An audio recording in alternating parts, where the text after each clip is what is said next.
We need to have conversations that black men aren't having, the black community aren't having.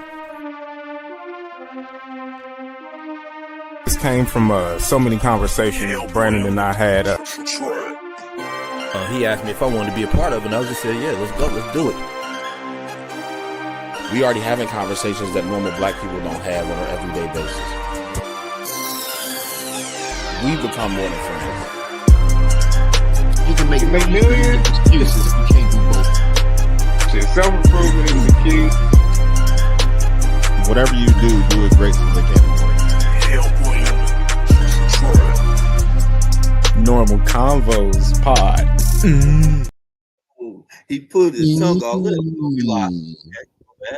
What's up? Normal Convos Pod. Welcome to episode. Welcome to episode 146 of the Normal Convos Pod. I am your host, Brandon, aka a bunch of shit. And we are virtual again, but I am here in the basement because that's where I live. My father is back. My father is back. Graphic shirt. Graphic shirt. God in this motherfucker. And I'm here. Right. Guy, at least. The guys are coming, but I'm here at least with one of my guys. Oh no! You don't do that because you know I'm quick to kick back to it. So no, for sure. Sleep and a half. We called this motherfucker. He will not pick up. He sleep. I'm telling everything. I'm young thug out here. I'm telling everything. God damn it. Fuck it. Everett sleep. Kick your back in, Everett. You should have been here, bro. He sleeped in the motherfucker. The fuck you at, Everett? He gonna text us earlier too. Like, hey, what he say? Yeah, it was it was right when he got off of work. So yeah. Oh yeah. Cause he replied to what I put in the chat. Well, yeah, we can address it, but fuck you. We're gonna address how you ain't on the podcast right now. You fired, Leroy. You fired. I fire every episode. Oh, shit. This motherfucker, man. He gonna come in. Nah, he ain't even gonna show up. I bet he don't show up. Yeah, he might not. He ain't gonna show up later. Nothing. He gonna wake up and watch this shit. Like, oh, my bad, y'all. Yeah, he gonna text us. He ain't gonna show up. He gonna text us. Watch. My bad, y'all. My shit, shit was crazy. Oh yeah, it's Bobby. Let's get to it. Shit.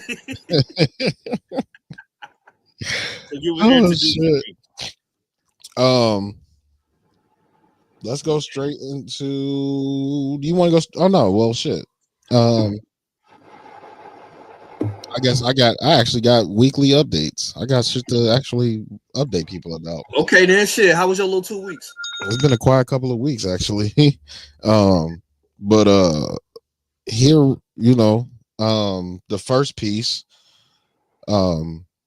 which anybody that follows me on my Facebook or Instagram or anything like that, Elijah got called up to varsity full time, and he made his first start this week. So yeah, shout out to the future FC Cincinnati superstar Elijah Wood Brewster. Now, fuck, we trying to get to the Premier League. FC is a start. We trying to get to the Premier League. Okay, well, shit. Who who's the most famous? Manchester, whatever. Manchester. Them. Man, you. All right, Manchester. Them. Oh yeah, Manchester United, right? Yeah. I don't know where he actually want to play. We won't talk about it that much, but FC would be fucking amazing though if he could play for his hometown team and I could actually go to all the fucking games. Yeah, but that would be dope as fuck. Nah, he gonna play for Manchester. He gonna fly you out. You gonna get flued out. That's cool. At least I ain't gonna have to fuck for it. Get flat out for the free. I ain't got to do nothing strange for a little piece of change. Yeah, I'm with it. Saying that in reference to your son is why. It is. That's fucking hilarious. Juicy. Hey, good morning, Juicy Lips. What's up, baby? What's up with you?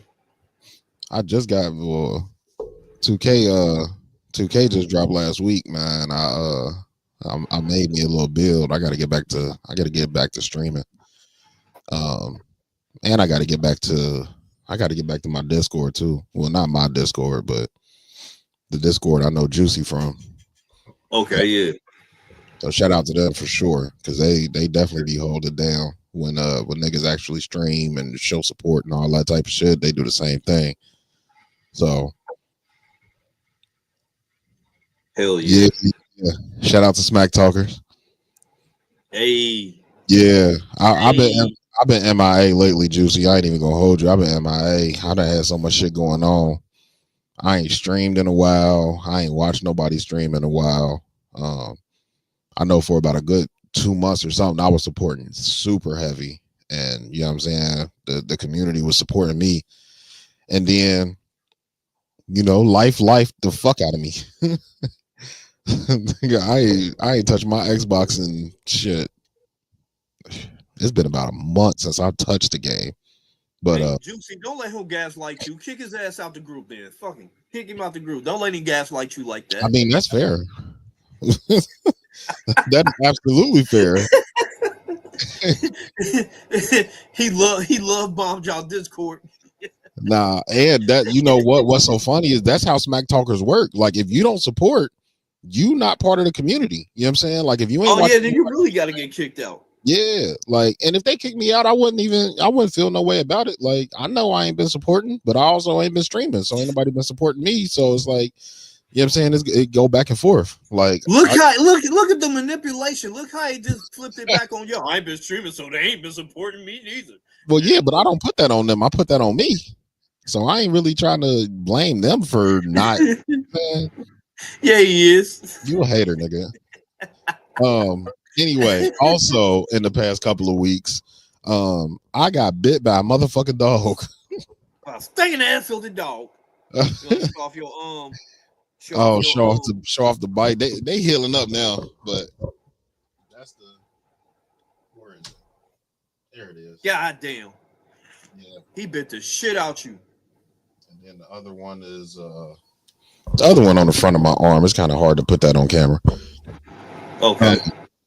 But yeah, man, it was it's one of those situations where going back in hindsight and looking at all the decisions that led up to me getting bit, I could have fucking avoided that, like, completely. It was my homeboy dog, a dog that I've been around. But my homeboy dog. Nah, Juicy. I don't work for Amazon. I work in public transit. But yeah, I could have avoided that shit, bro. Like, it was just my homie went home. You know what I'm saying? His wife and his kids was home, who I'm also super familiar with. Like, you know what I'm saying? I was actually friends with his wife before I was friends with him. But it was one of those situations where they got a very, protective ass fucking dog. So, vicious. Yeah, hell nah. That dog ain't vicious. She just protective. But she ain't vicious. Tell that to them bite marks on your arm.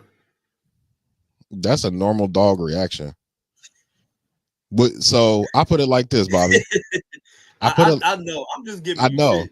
It's just funny. It's funny because a lot of people look at it that way, right? Yeah. So the way that I have been, and I know they don't mean I know you don't mean no ill will behind it, but people that don't know me or don't know, invested. Yeah, people that don't know me real well or don't know him real well, you know what I'm saying, or have their own fears about being bit by dogs and shit like that. They've been, that dog is vicious. Like, if you know that dog and he bit you, that dog vicious. I'm like, well, that's not how this works. So this is the way I always put it to them. So me and you've known each other for what, 6, 7, 8 years, some shit like that. More like, how long you been in Metro? How long you been at your job? I've been there at 11. But the first couple years, we ain't really, you know what I'm saying? Like, I ain't really know nobody those first couple years. Yeah. So even if we rounded to 10, right? even if we rounded to 10 years that we've known each other, I've known him longer than that, right? Okay, yeah. So, the other way that I put it to people is people that have been in my house, right? So, like, if Scooby, for whatever reason, if Scooby was to bite you, would you say he was a vicious dog? Okay, no. As much as I know Scooby. Exactly. And that's how Yeah. I feel about that dog. Like, I know that dog enough to know that she wasn't vicious. She was protective because there were kids in the house, a wife in the house, and the husband wasn't. So the primary protector wasn't there to keep her on her leash.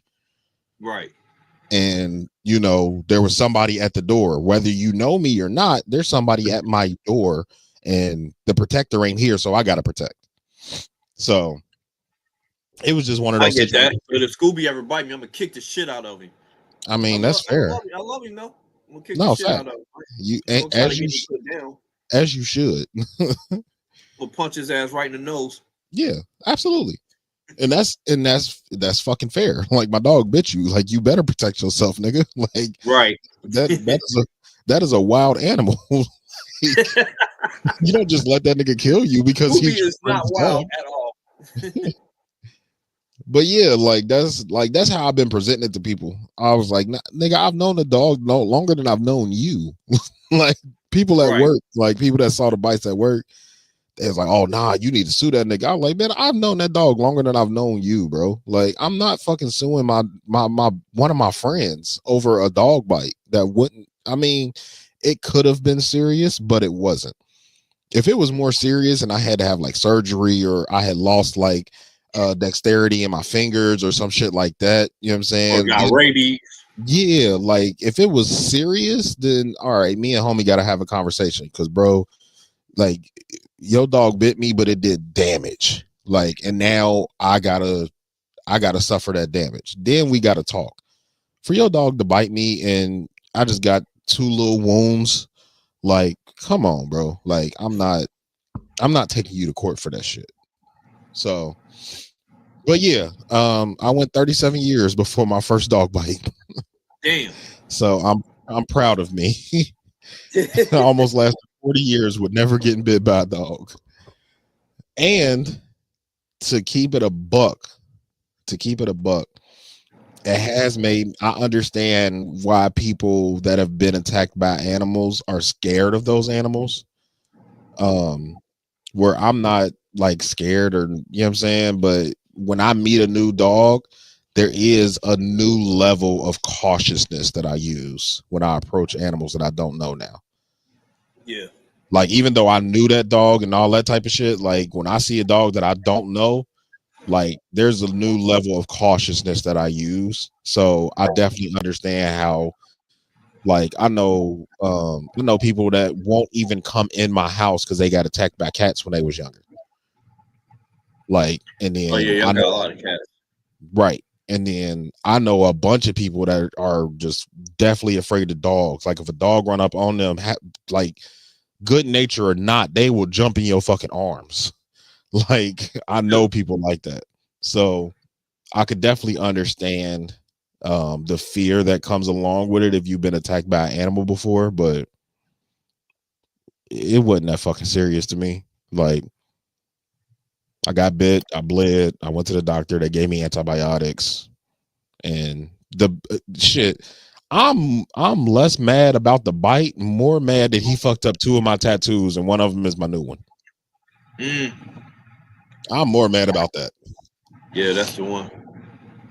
But outside of that, not too bad. I got he didn't get any she didn't get any major like details of the tattoo. But it's gonna take a while for this to heal. So by the time I get it fixed, it's gonna be a little minute. So, but yeah, that's been my last couple weeks. Ain't nothing really. Oh no, I got Bruce T's news. Oh shit, okay. I got Bruce T's news. So I secured my first the bag. Yeah, essentially, yeah. Not a Oh big shit! bag, All but right. I secured a little clutch bag. You know what I'm saying? For Bag, the ladies bag. out there, the ladies Wait, know what a clutch is. So I secured a little clutch. he secured a pocketbook. Yeah. Type I'm talking shit. shit. A change purse. Right. I secured A a little, coin purse. He got a but coin purse. Juicy yeah, it gonna got say me a nice little coin purse. Appreciate you, Juicy. But yeah, Bruce Tees has secured a tentative contract with a sports team over in Lawrenceburg, Indiana.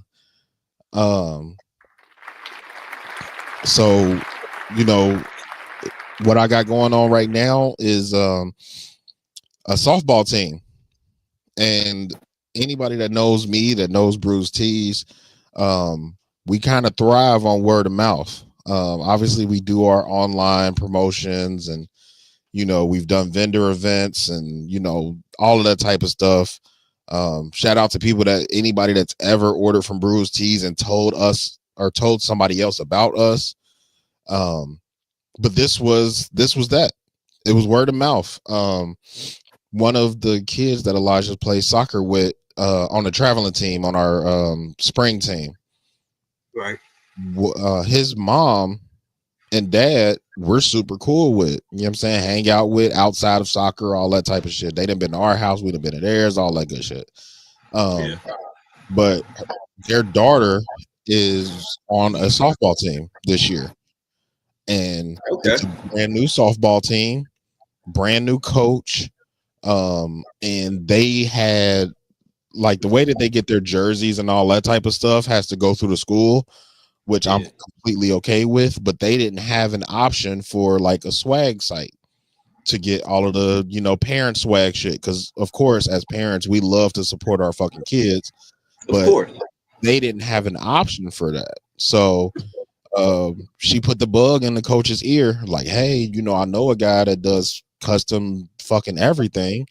Can I give him your number, and y'all can try to figure something out? He was like, well, yeah, let's see how it work out. And I ended up calling him on a Friday afternoon, or no, it was a Friday morning. It was like 10 o'clock in the morning, and I was on my break, and I was talking to him. Kill was popping, my guy.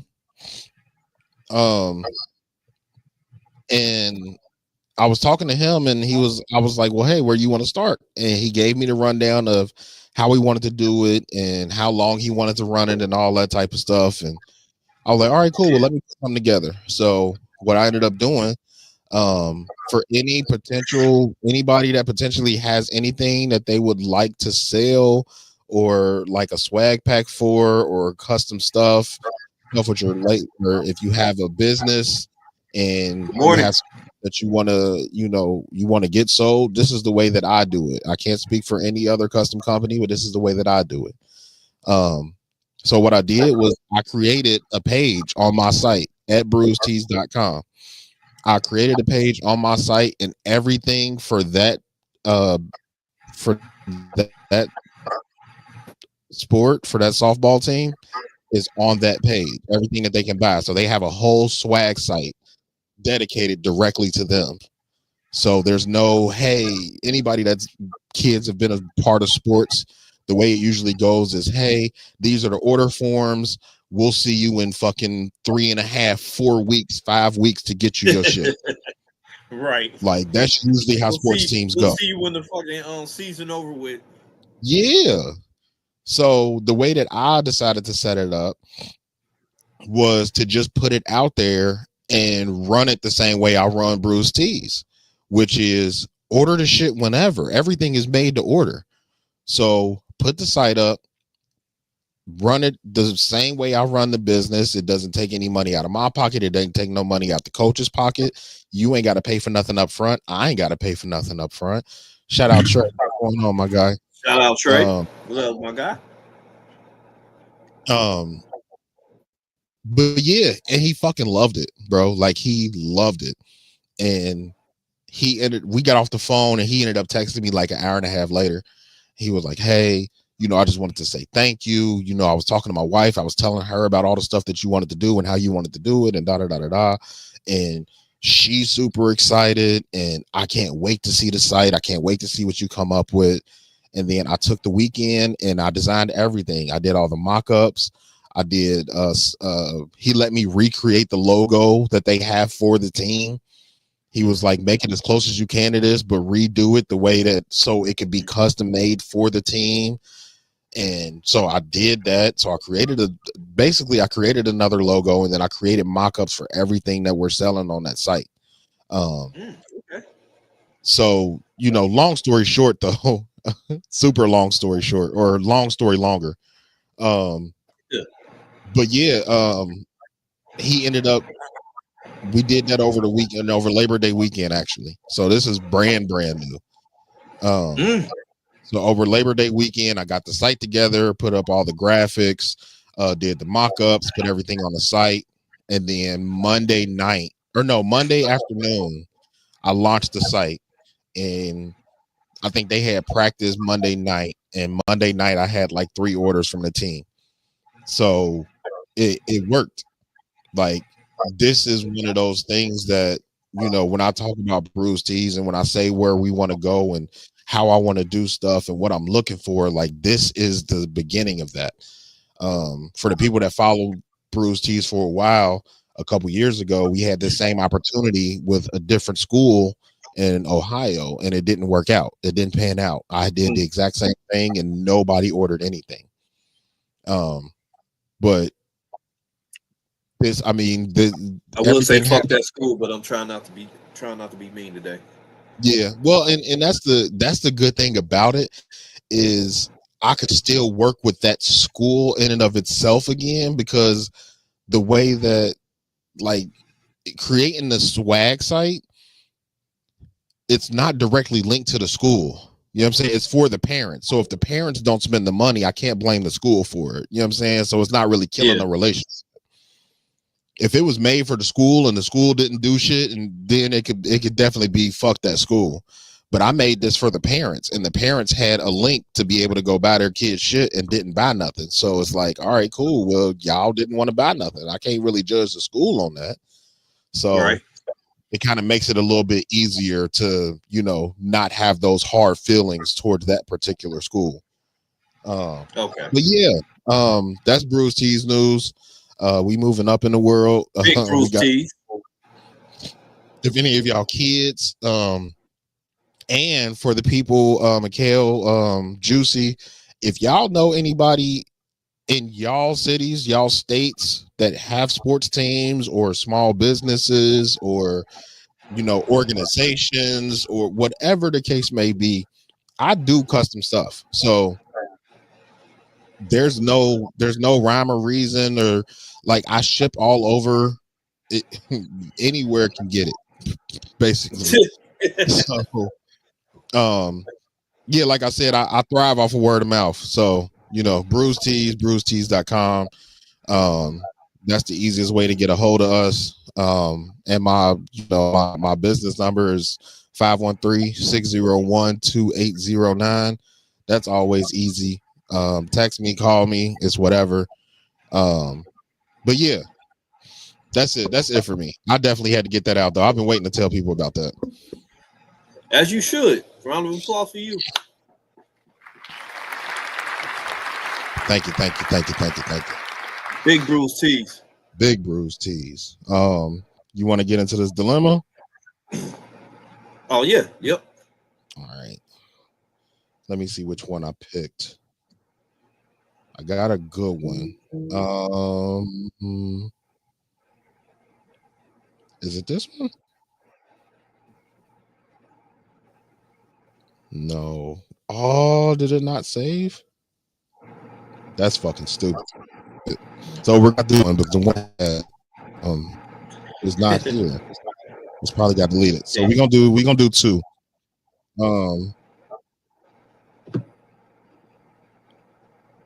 I don't know. We'll start with this one.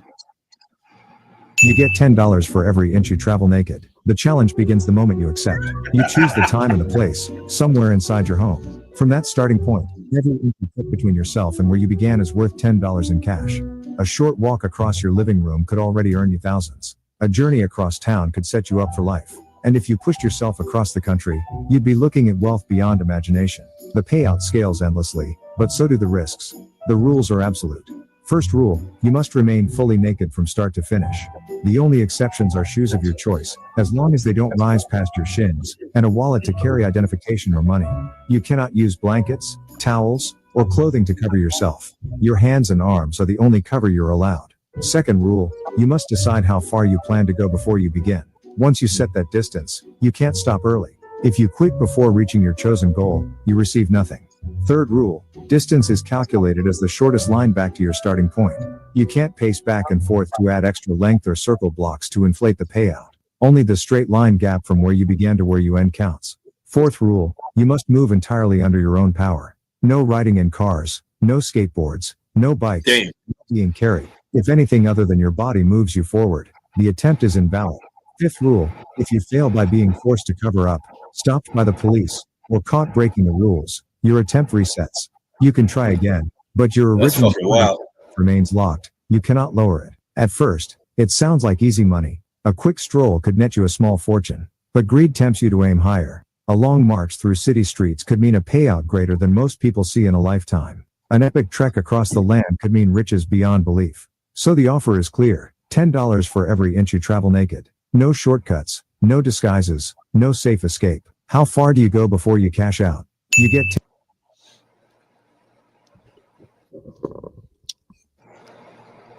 So obviously, you know, our dilemmas, they end up a little long-winded, but you got to get all of the rules and stuff in there. So I usually do a recap. $10 for every inch you travel naked. To sum up everything, your starting point, the distance is decided as a straight line. So wherever you start to wherever you end is going to be the straight line,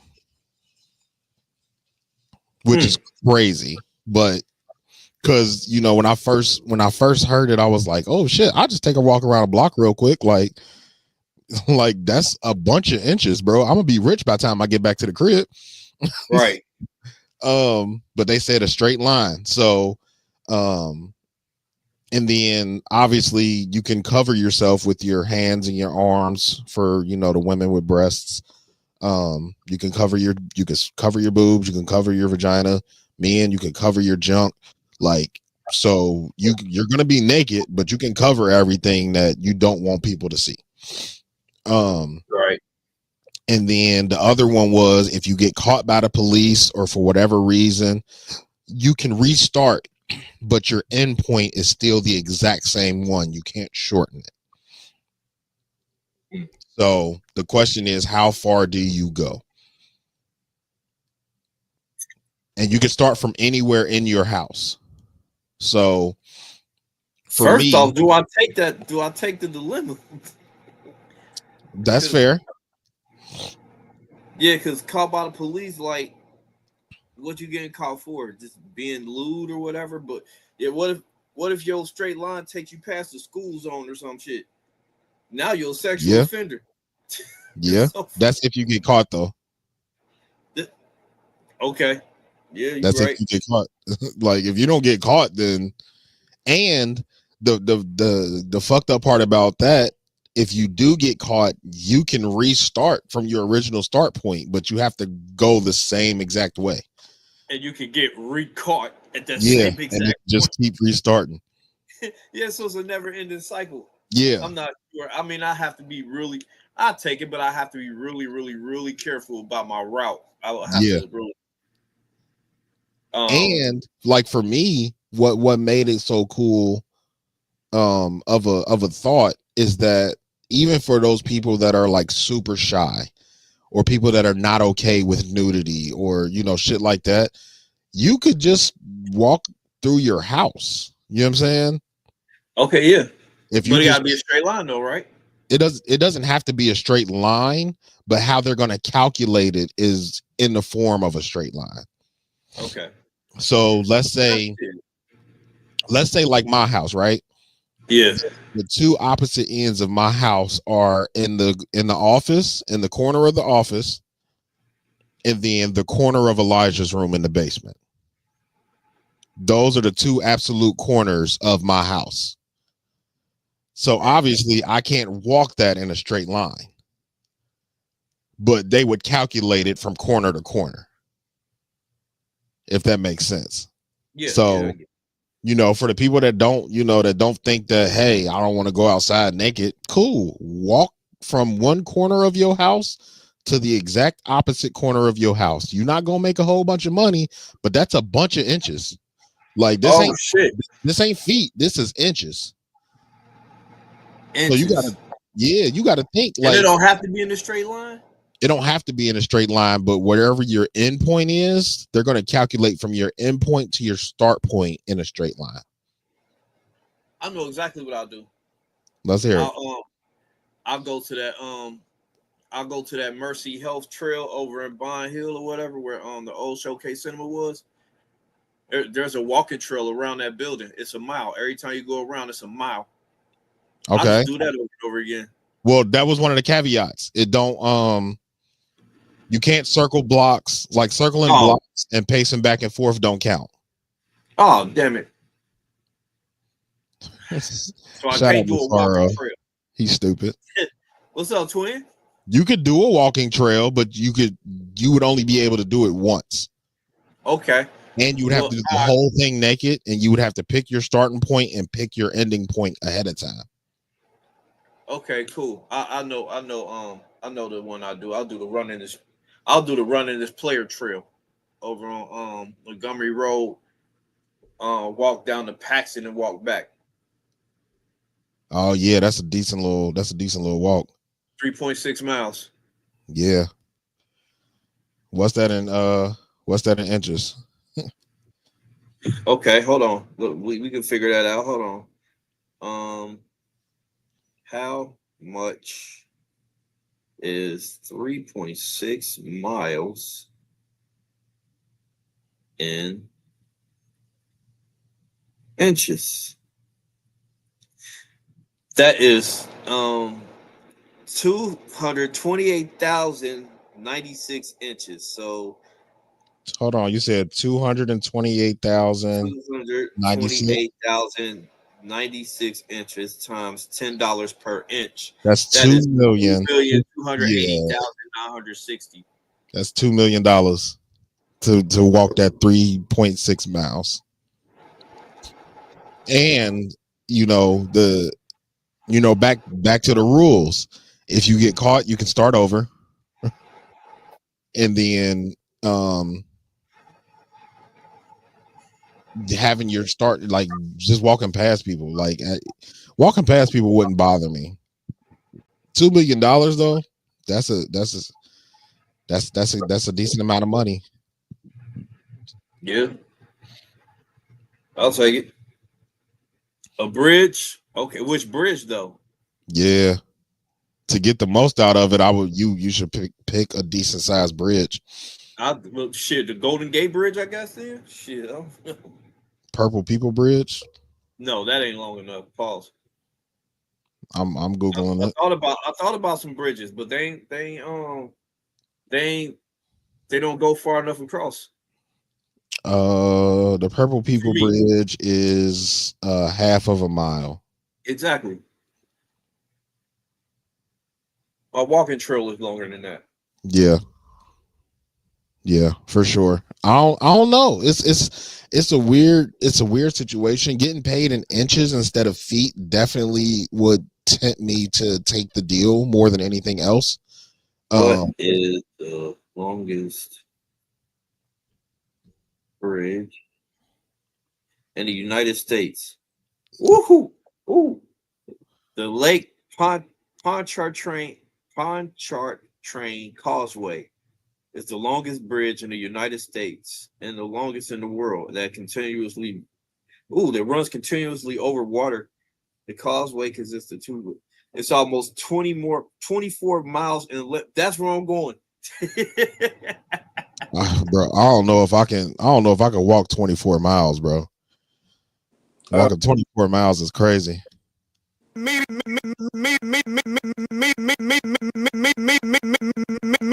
shirt daddy. Bobby's so fucking petty. As I was saying, I would definitely do that Causeway Bridge. Oh shit. I The would hard definitely do that ER. Causeway Bridge. Fuck that. The 24 hard miles. Yeah.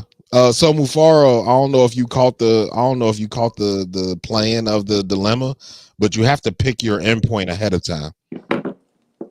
This isn't like as far as you can walk, you get $10 an inch. This is pick your starting point, pick your end point, and you have to be able to walk that not without interruption, but if you get caught by the police, you can start over. If you get, stopped or whatever throughout the way, you can start over. But yeah, you have to pick your start point and your end point ahead of time. Like for me, I would have to I'd pick if all I can wear is shoes, I would probably do Route 50. I'd probably start at River Road and State Street, and obviously I would need like something to drink at some point, but I'd probably walk all the way to Indiana. Okay, yeah. So U.S. Route 50. Yeah, I'd walk. Like I was talking shit about the 24 miles. I know I could walk 24 miles. Walking it naked is absolutely crazy. But for the amount of money that I would amass walking from State and River Road to fucking Indiana, it would be worth whatever humiliation. Like as long as I don't get stopped by the police and have to start over, like it's worth whatever humiliation. If 3.6 miles gets you $2.2 million, I'm walking that bridge. I'm walking that. How much? Like it's actually, and I know a couple streets that. Listen, if you go up Bender is at least Bender got to be 2 miles, 3 miles. If I were to walk. Yeah. If I were to walk that bridge, that Causeway Bridge, that's 24 miles. Yeah. So that's 1,520,640 inches. One way. Yeah. So 1520640. That's $10 million. 1520640 times 10 inches. That's times $10 an inch. Yeah. That's 15,206,400. Oh, but if I walk there and back, then times that by 2. You can't do back. You can't do there and back because you I'm walk good the same line. Yeah, obvious. And at the end, like towards the end of the video, it starts to say greed is going to tell you to keep going further. Yeah. Like once you calculate it, greed is going to tell you to keep going further. But that's why they put that caveat in there, is like you can't just pace back and forth, because essentially that would be pacing. You know what I'm saying? Going there and back would essentially just be pacing. But to beat that, I would say, because for me, see, I wouldn't want to do that now that I'm thinking about it. So what I was gonna say is make your endpoint your house. Okay. But if I'm gonna make the end point my house, then I would start in, like for mine anyway, I would start in Indiana. I wouldn't start over here. because I'd be walking past my house to get to Indiana. So I would start in Indiana at the Indiana state line, and then I'll just walk to my house. All right. Because I want to end at my house. I don't want to end somewhere naked. You know what I'm saying? And then still have to go home. Like, right. I would want to end at the crib. Well, once you hit your Everett, ending point, so you don't have to be naked once you hit your ending point. Once you hit your ending point, you can put your clothes back on and then go home. Fair. I'm not carrying my clothes though. I'm gonna just have somebody waiting at my endpoint. There you go. Let me get in the whip. And that money should be instantly into my account. Because as soon as I get in that car, we going shopping. Right. For new clothes. Facts. And a new car. Right. We going to get a new car and new clothes right now. And then we're flying out of the country. Fair. I am leaving. Motherfuckers ain't gonna see me after that walk for at least 3 weeks. Right. I'm gone. Out of there. So Everett, do you want me to relay the dilemma so you can tap in, or how you want to do it? Please do. So you get paid $10 for every inch that you walk. You have to determine your start point and your finish point before you start walking. And then the way that it's calculated is in a straight line. So your end point to your start point, they're going to calculate it in a straight line, even if it's like you turning corners and all that type of shit to get your time, whatever, your steps in. But whatever your end point is, they're going to take your start point, and the straight line between that is how they're going to calculate how many inches you walked. You have to do it naked. The only coverage you will have is your hands and your arms.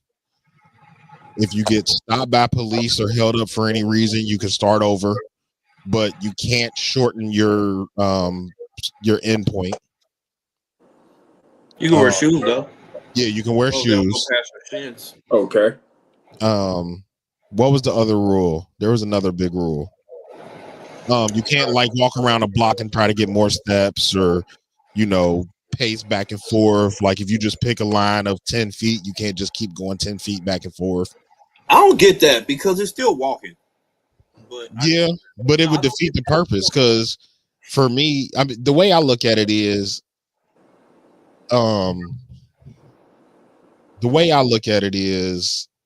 if you do that, then you could infinitely just walk around in circles, or you could just walk around the block 50 times. You know what I'm saying? Because it's not about how many steps you take, it's what distance you travel. But if you're walking in the same circle, you're not walking a far distance. You're just walking the same circle. You ain't really going nowhere. So I think that's why they put that caveat in there. I think that's all the big ones. Yeah, I think that's all the big ones. $10 an inch. You are a fucking asshole, Bobby.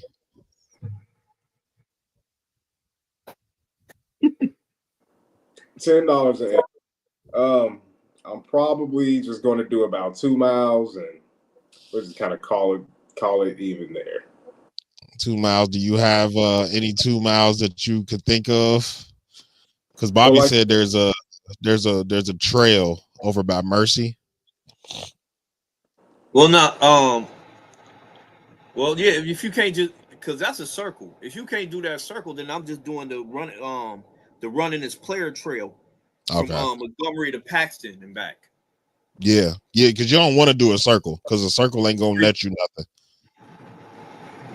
Well, like you said, whatever I start at, my endpoint is gonna be my house. So I'm gonna just say right down this street. I'm gonna just say down Hunt Road and up.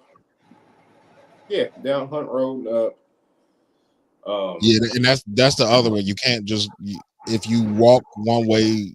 If you walk one way, you can't come back. What do you mean?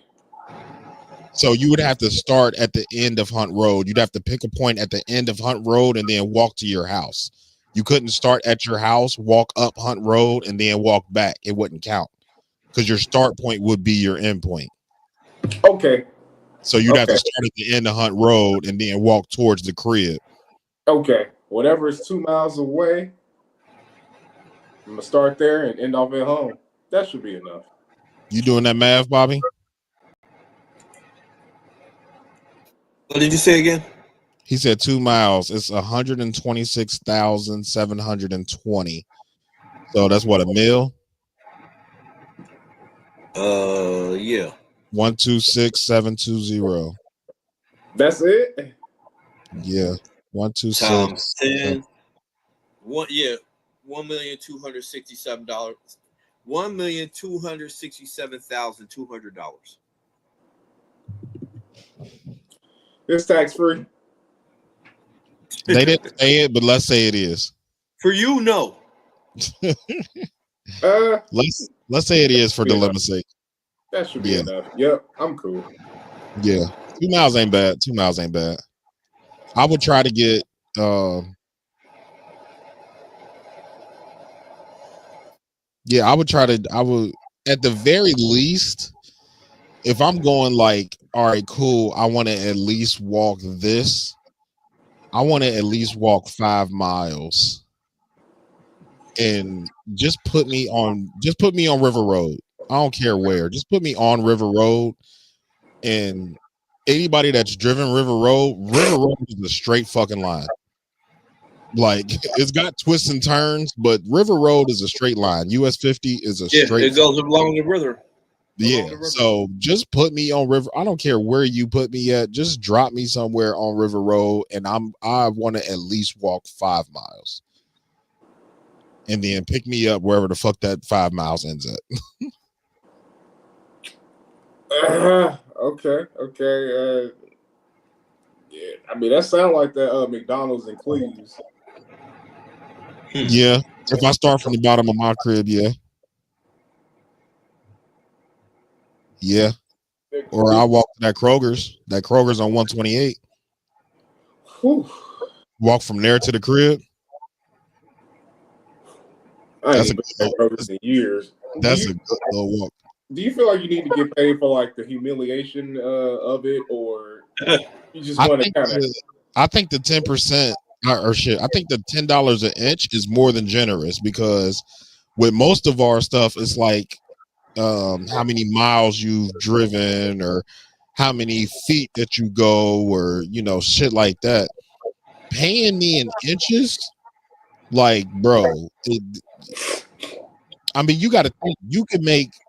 You damn near making $100 a step.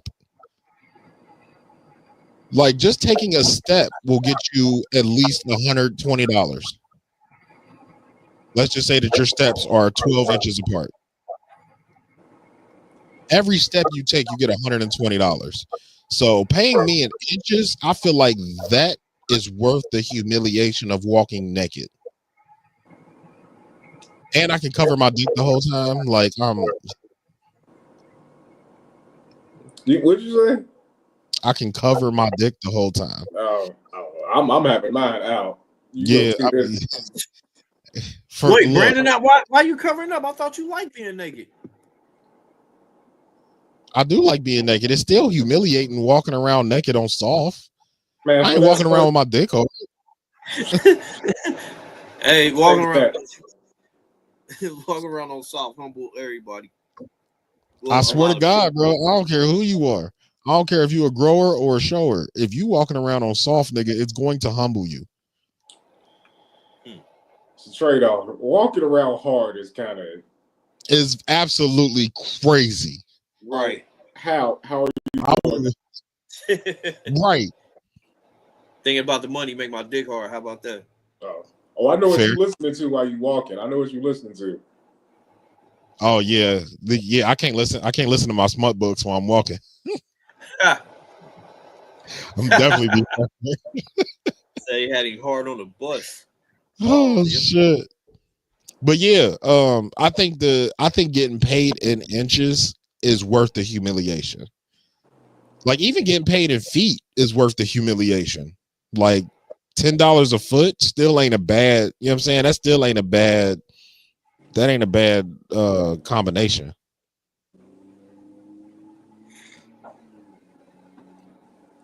I mean, if you can convince her, if you can convince her before, man, it's got to be consensual.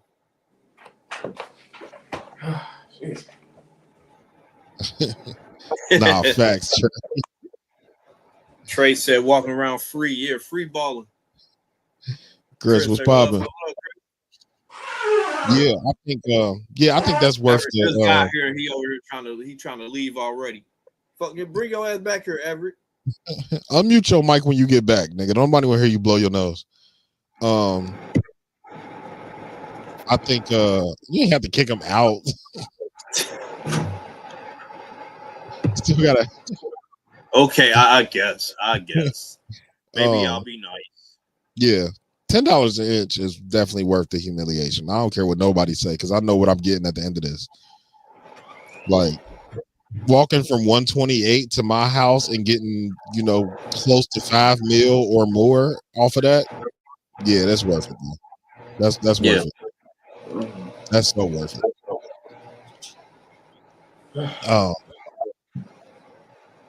But yeah. Let's get into the episode, I guess. 51 minutes in. Right. 51 minutes in. Normal Convos pod. How do we want to introduce Ratlanta, bro?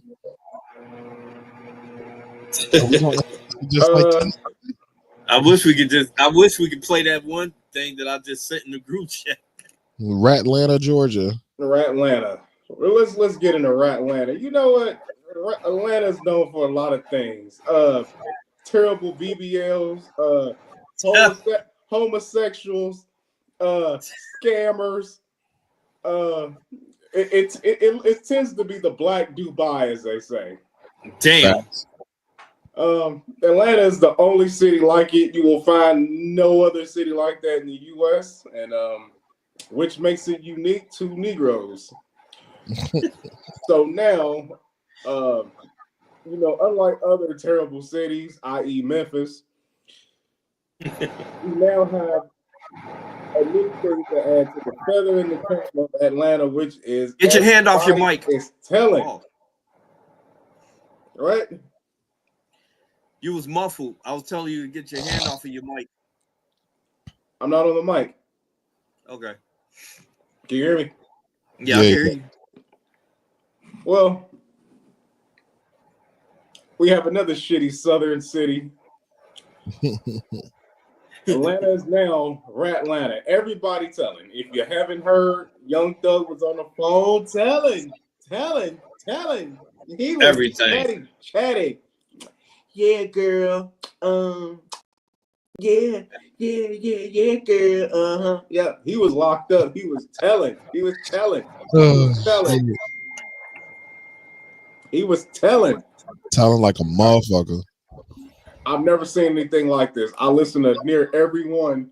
I listened to the whole album of Telling. Since it looks like it's the only album that he putting out.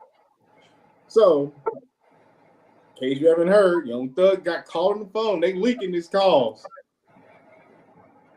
And he feels a way about some of you people. What y'all think?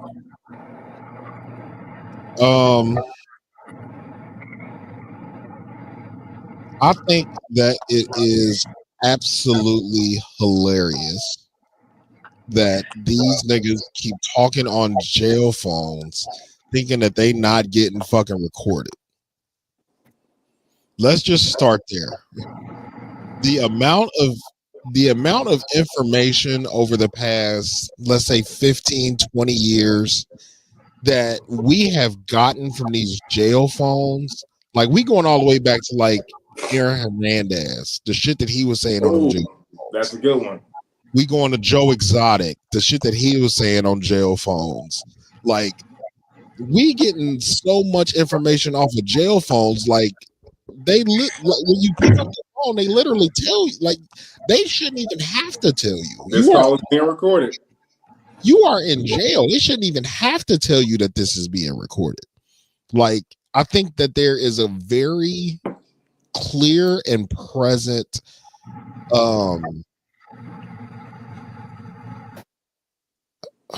I don't even know the word I'm looking for. These motherfuckers are so absent-minded and so egotistical that they think that because they are these huge figures in popularity that there's no way their call's ever gonna get out. Like you are inmate 34725, bro. Like you are not Young Thug. If you say something on these jail tapes, nigga, there is a nigga right now that is in the justice system that is waiting for you to say some shit so he can put the tapes out and sell them to some fucking body and make a bag. Like they waiting for influential people to say shit on these fucking calls so they can sell them. What the? I don't understand why niggas is still saying shit that they don't want nobody to hear. I'm gonna take a different approach. Well, not so much different, but he got on the motherfucking phone knowing they was recording. Like, bro, you knew they. Young Thug has turned into the snitch that he claimed Gunna to be, bro. Like, you know they recording on the phone. He never said Gunna was a snitch, though, did he? On those phone calls, he was highly disappointed. I mean, yeah, I'm saying before the calls came out, he didn't publicly say. There was that one tweet right after he got out, but that was fake. Somebody hacked his Twitter, but outside of that, he never publicly claimed Gunna to be a snitch. Yeah, but he stood by while that narrative persisted, though. He didn't clear it up at all. Well, yeah, but I don't. They said whatever. Lil Baby been calling him a snitch, and Lil Baby's nickname is Wham, and he said that shit. Whatever Wham say goes. We know what that meant, bro. Stop it. No, we definitely knew what it meant. So you can't say he ain't calling him a snitch. We know what Maze was good, my guy. Yeah, we know. I knew. You can deny it all you want to. I knew what the fuck he was trying to say. I'm not denying it. I'm just going off of how the public would perceive it. You got to think off of what he said. The people that listen to Young Thug, they're not all street savvy niggas. You know what I'm saying? So him putting that tweet out, whatever Wham say goes, that don't mean shit to them. You know what I'm saying? The niggas that know what that mean are niggas that either were in the street, from the street, or understand street culture. That was him calling Gunna a rat without having to actually say it. But niggas that don't know street logic don't know that. And most of the Young Thug fans ain't street niggas or no street nigga logic. It don't matter who know it or not. You playing semantics. It don't matter who know it or not. Is what he said. You trying to play semantics here. That's what he said. He co-signed Lil Baby calling him a snitch. You calling him a snitch. Yeah, you trying to intellectualize it and shit. Like you call him a snitch. Because it is contextual. Yep. Yeah. And the ones that know. Like the ones that know. You know what I'm saying? Like the quote unquote real niggas, like they didn't need Thug to say it. They were gonna call Gunna a snitch any fucking way. Him saying it appealed to, like, I'm not saying anything that you're saying is wrong. I agree with everything. Okay. Let's put it like this: if he wasn't co-signing them calling him a snitch, then what he was doing in the jail, he wasn't snitching either. Then. Oh, okay. So if we want to play semantics, that's for the niggas that don't. Because he wasn't talking. He wasn't talking to the police. He wasn't talking to the police. He ain't getting nobody locked up. It's gonna be assumed he cooperated in some form, though. Yeah, the same way it was with Gunna. Yeah, I mean, He I mean, had we to saw admit Gunna. that. He had to admit that in his plea Yeah, we deal to saw get out. Gunna's thing. So it's different. It's definitely different. And Bobby, I'm not arguing with you. I'm just giving you the You side. good? I'm giving you the side of the normal average Young Thug fan. Like, I'm not saying, like I said, I agree with everything you're saying. Like, you are 100% right. Him putting that out and saying, yeah, whatever Wham say go was him saying Gunna's a rat. We are in complete agreement with that. I'm saying that the people that follow Young Thug and love Young Thug are not all street savvy niggas that, like, there's a lot of white boys from Wisconsin. You know what I'm saying? A lot of white people from fucking Montana that don't understand what that tweet meant. They just like Young Thug, so they liked it. Like, there is a contextual. Okay, so what do they have to do with anything? What do they have to do with this? I'm saying, no, what I was saying originally, what it has to do with this is Young Thug never clearly came out and said Gunna's a rat or Gunna a snitch. Like, to everybody else that understands street logic and street knowledge and shit like that, like quote unquote real niggas, we understand that Thug came out and said that Gunna's a snitch. To the people that don't, the other half of his demographic don't think that and don't know that because Gunna or Thug didn't specifically say Gunna is a snitch. Okay. That was the only point that I was making. I agree with everything that you said, but there is a good amount of people that don't look at Gunna like a snitch because Thug never said he was a snitch. He just said what Wham says is, you know what I'm saying? He can't.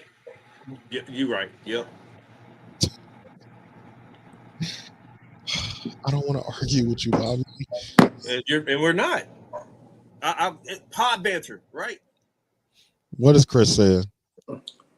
Chris said, when is it okay to testify? I'm not following it enough to really speak on it. Oh, I mean, in the streets, it's never okay. But to law-abiding citizens, it's okay if you're a civilian. Yeah, I was about to say it depends on what you subscribe to. If you subscribe to the street life, nigga, you cannot testify, nigga. There will be a price on your head the moment you get on the stand. But that's supposed to be.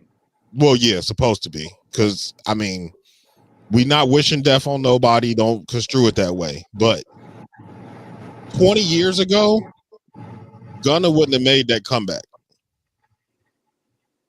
In 2005, 2004, 2003, whatever year Gunna got out, he unfortunately, and I'm glad that we've grown past that as a society, but he wouldn't have made it too long outside the walls, bro. He would have had to go to protective custody.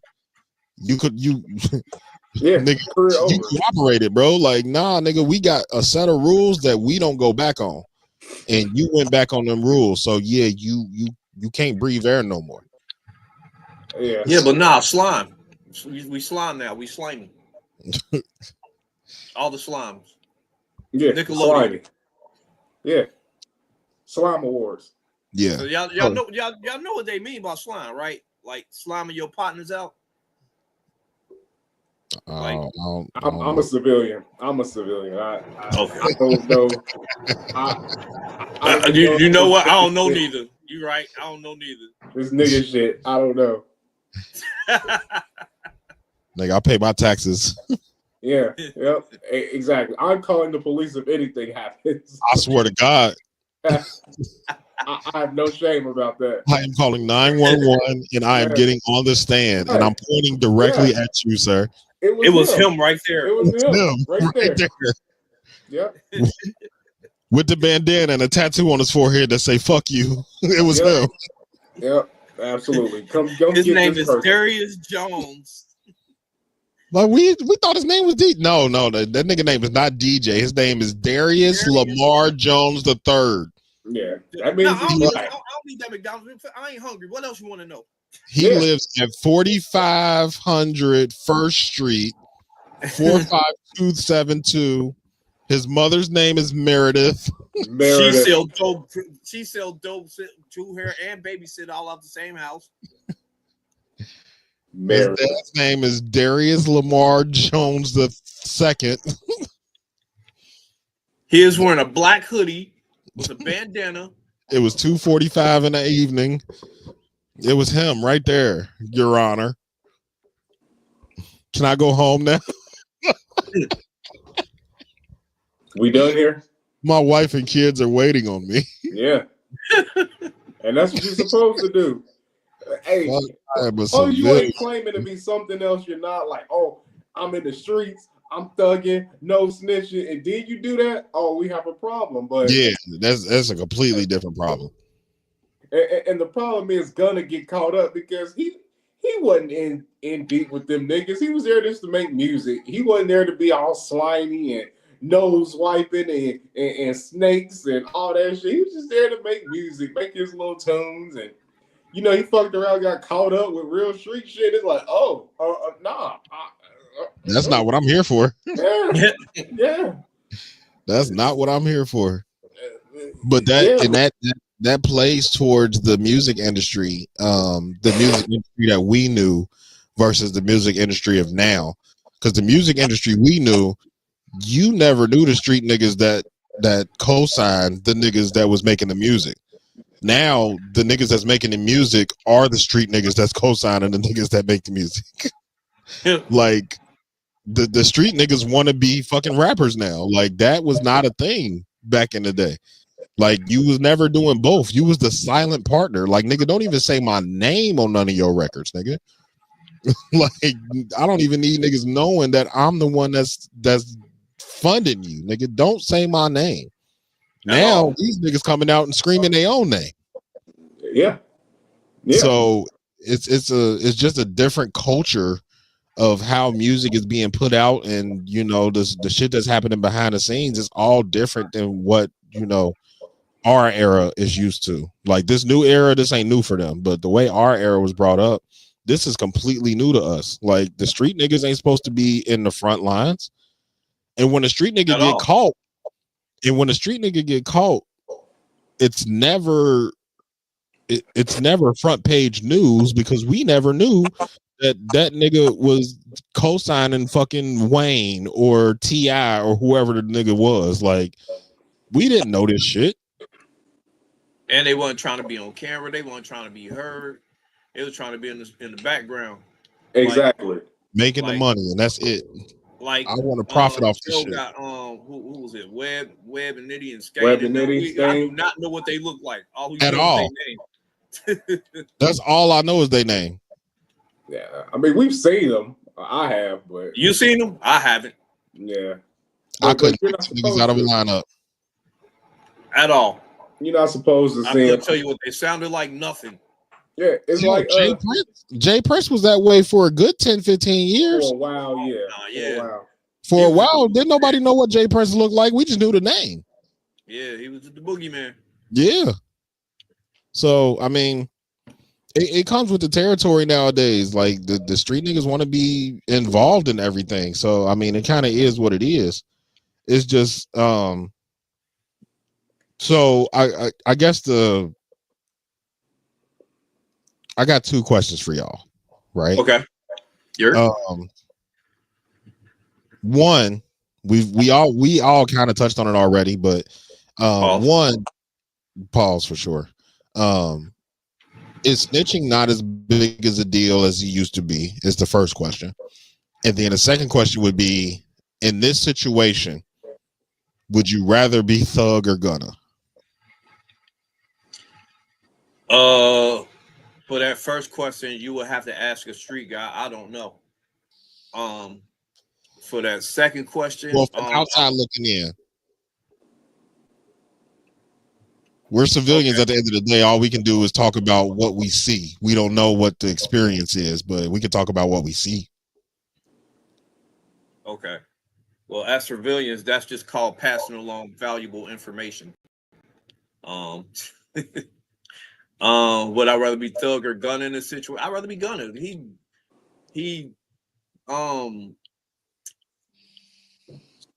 bounced back.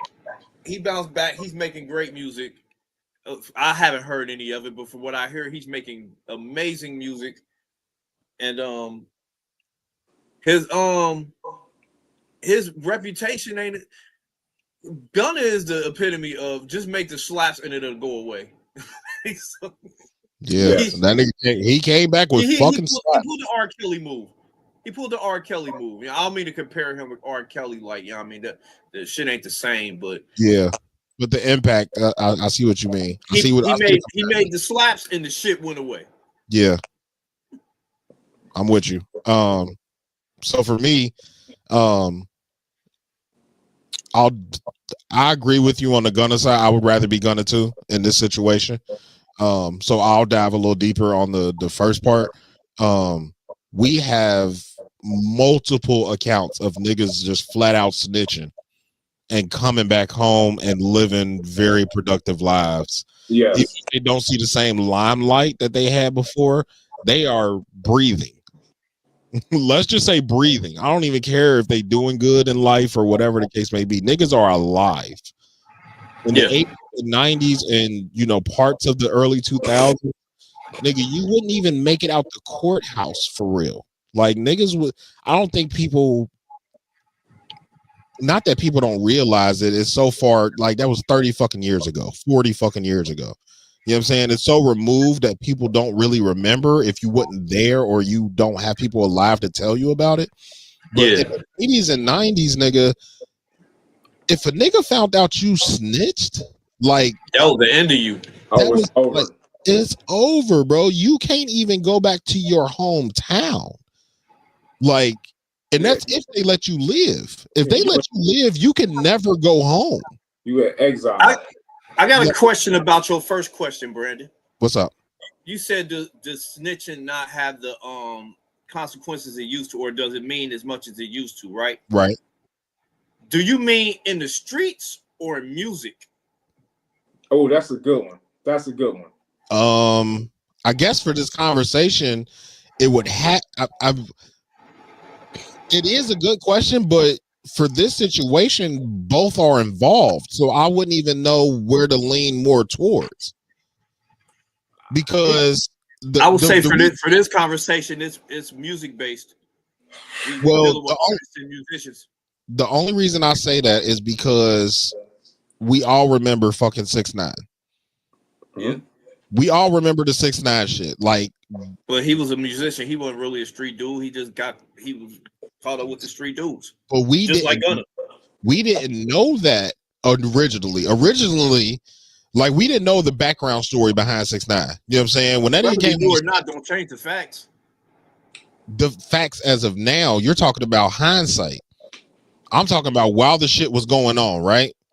Yep. Like, while the shit was going on, we thought 6ix9ine was just another street nigga that got put on by the street niggas that had money. And he was going around doing all this reckless shit, saying reckless shit, doing reckless shit. And then he snitched. And then we started getting all the background information that he was, before he met them niggas, he was a good dude and he was just playing a character and all of this shit. Like, that's all hindsight shit.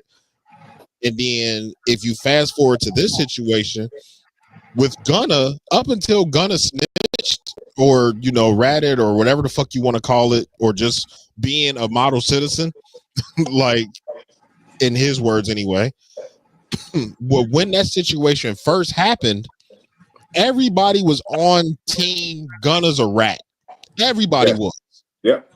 There was no, like, we're looking at it from hindsight, like, nah, Gunna did what he was supposed to do. He was just a regular nigga. He ain't really want to get caught up in that shit.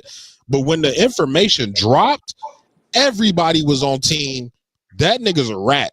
Don't fuck with that nigga. He cooperates. Everybody was saying that. He just happened to bounce back because he had slaps. Yeah, that's all that matters. You can look at it and be like, you know what? You know, maybe that nigga really wasn't involved in all of that. And we didn't got enough interviews and people talking about it and more information that came out. Whereas, like, you know what? That nigga probably, the situation with him and 6ix9ine was different because 6ix9ine was pushing the street shit. He was a musician, but he was pushing the street shit. He was showing up on niggas' blocks. Like, he was doing the street nigga shit. So niggas looked at him a little differently. But that nigga's still alive living his life.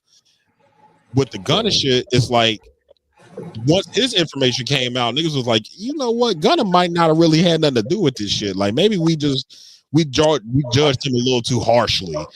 Like that's the whole reason I can't separate, because depending on the situation, once we get more information, we'll slide the scales from music to street.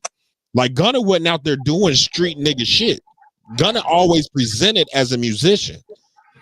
So when the information came out that nigga was just being a musician, he just happened to be around street niggas, it was easily believable. So in that instance, it was more music. With the Thug shit in general, nobody is saying that Thug ain't about that life. Yeah. Even the information that come out, nobody is like, Thug ain't like that. That nigga just a rapper, da-da-da-da-da. Ain't nobody saying that. Even with more and more information coming out. So him being on them jail phones talking like that is way different than if Gunna would have did it. So to answer your question, that's the answer. That's the answer to your question. Is the more information we get is where we'll put it at. But okay, most instances, if it's music, to answer your question and mine at the same time, if we're talking about music, I don't think that snitch thing, that I don't even think that really exists, because niggas are cosplaying as regular niggas that know how to rap.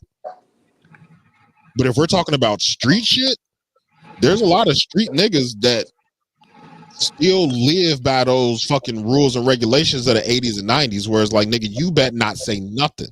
And if you do, we gotta see you. I completely agree.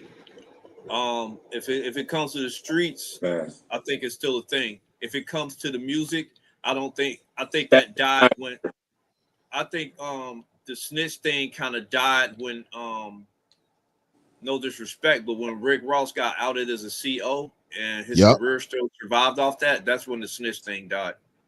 And that was early in his career, like 20 years ago, not 20 years before that. So that was early 2000s, maybe late 2000s.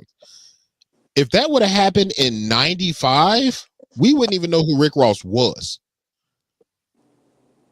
Yeah. He would have had one hit song with Hustlin', and then we never would have heard from Rick Ross again.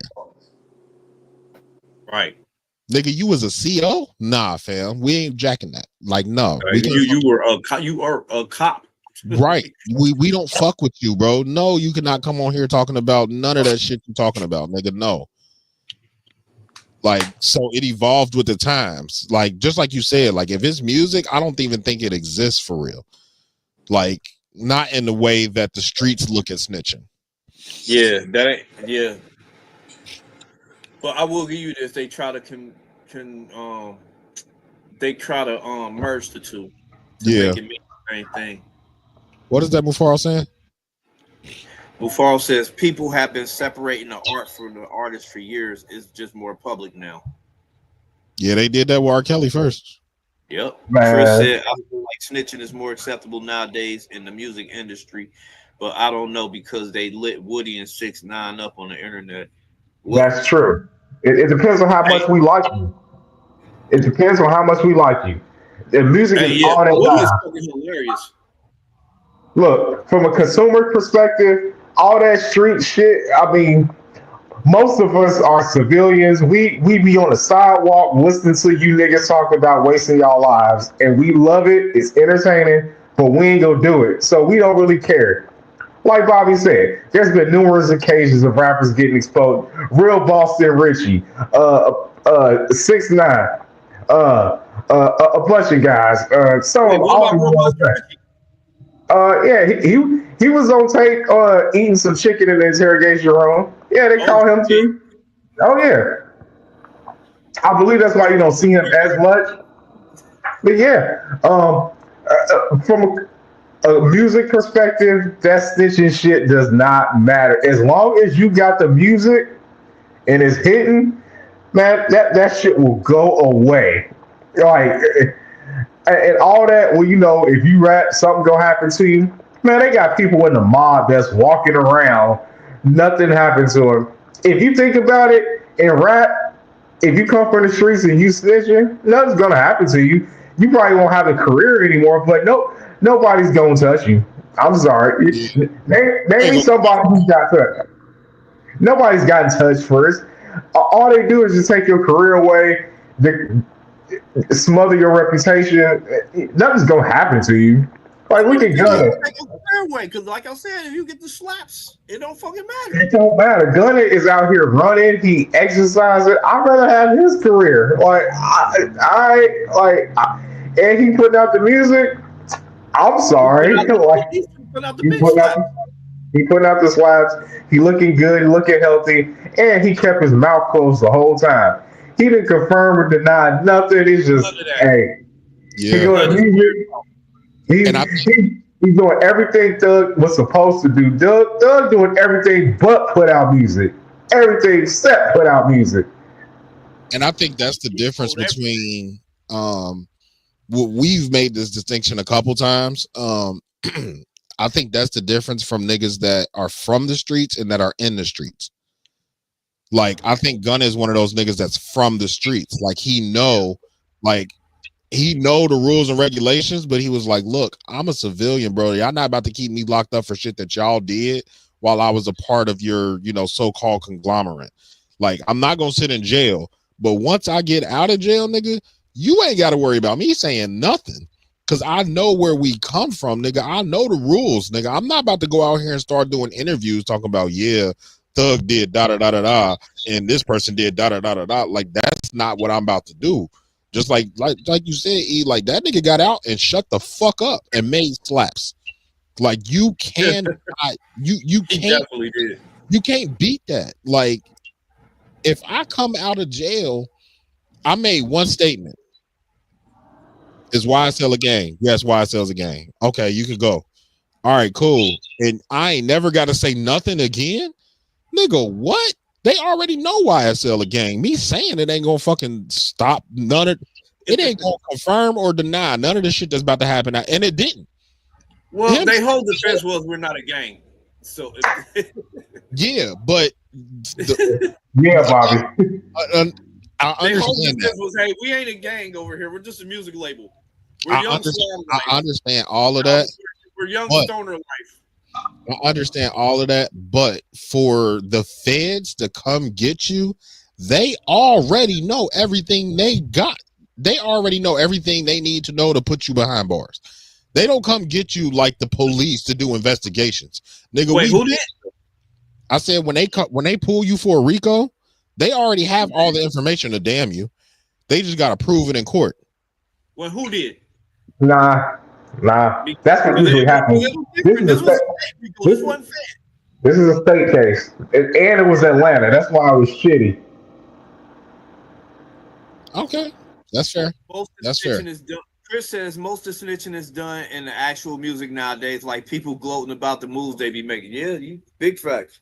Yeah, that's the young niggas though. The older dudes don't really move like that. Like even Gunna and Thug and that era of young niggas, they don't even move like that. The people you talking about, Chris, are the little 16 and 17 and 18-year-old niggas that's coming up now. Like the young 20s. Them niggas is different. Yeah, I shot that nigga on First Street at 2:45 p.m. and I had on a red hoodie and some fucking Jordan 4s, and I looked right at the camera and said, "Hey, my name is Gavin." Like, them niggas is different. Like, they'll tell you exactly how, when, where, who, what, when, where, why, and how they committed the crime. Yes. And then put a catchy beat behind it, and then make a TikTok dance to it. Like, nah, fam, you bugging the fuck out. Right. Them niggas would have never been allowed to touch a mic. I know I sound like an old nigga because I keep saying it, but them niggas never would have been able to touch a mic in the 90s. Nigga, no, shit your bitch ass down. No, you cannot get in the booth. Nigga, you like to snitch on yourself. Shut up. Right. Unbelievable. That's the majority of reason why we don't have a lot of white boys in rap. I know that, all music is black music, but white people in general,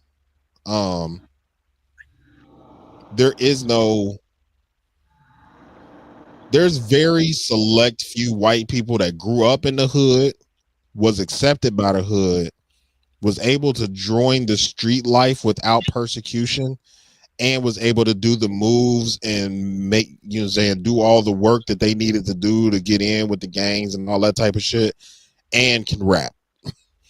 That's a very small amount of niggas. Yeah.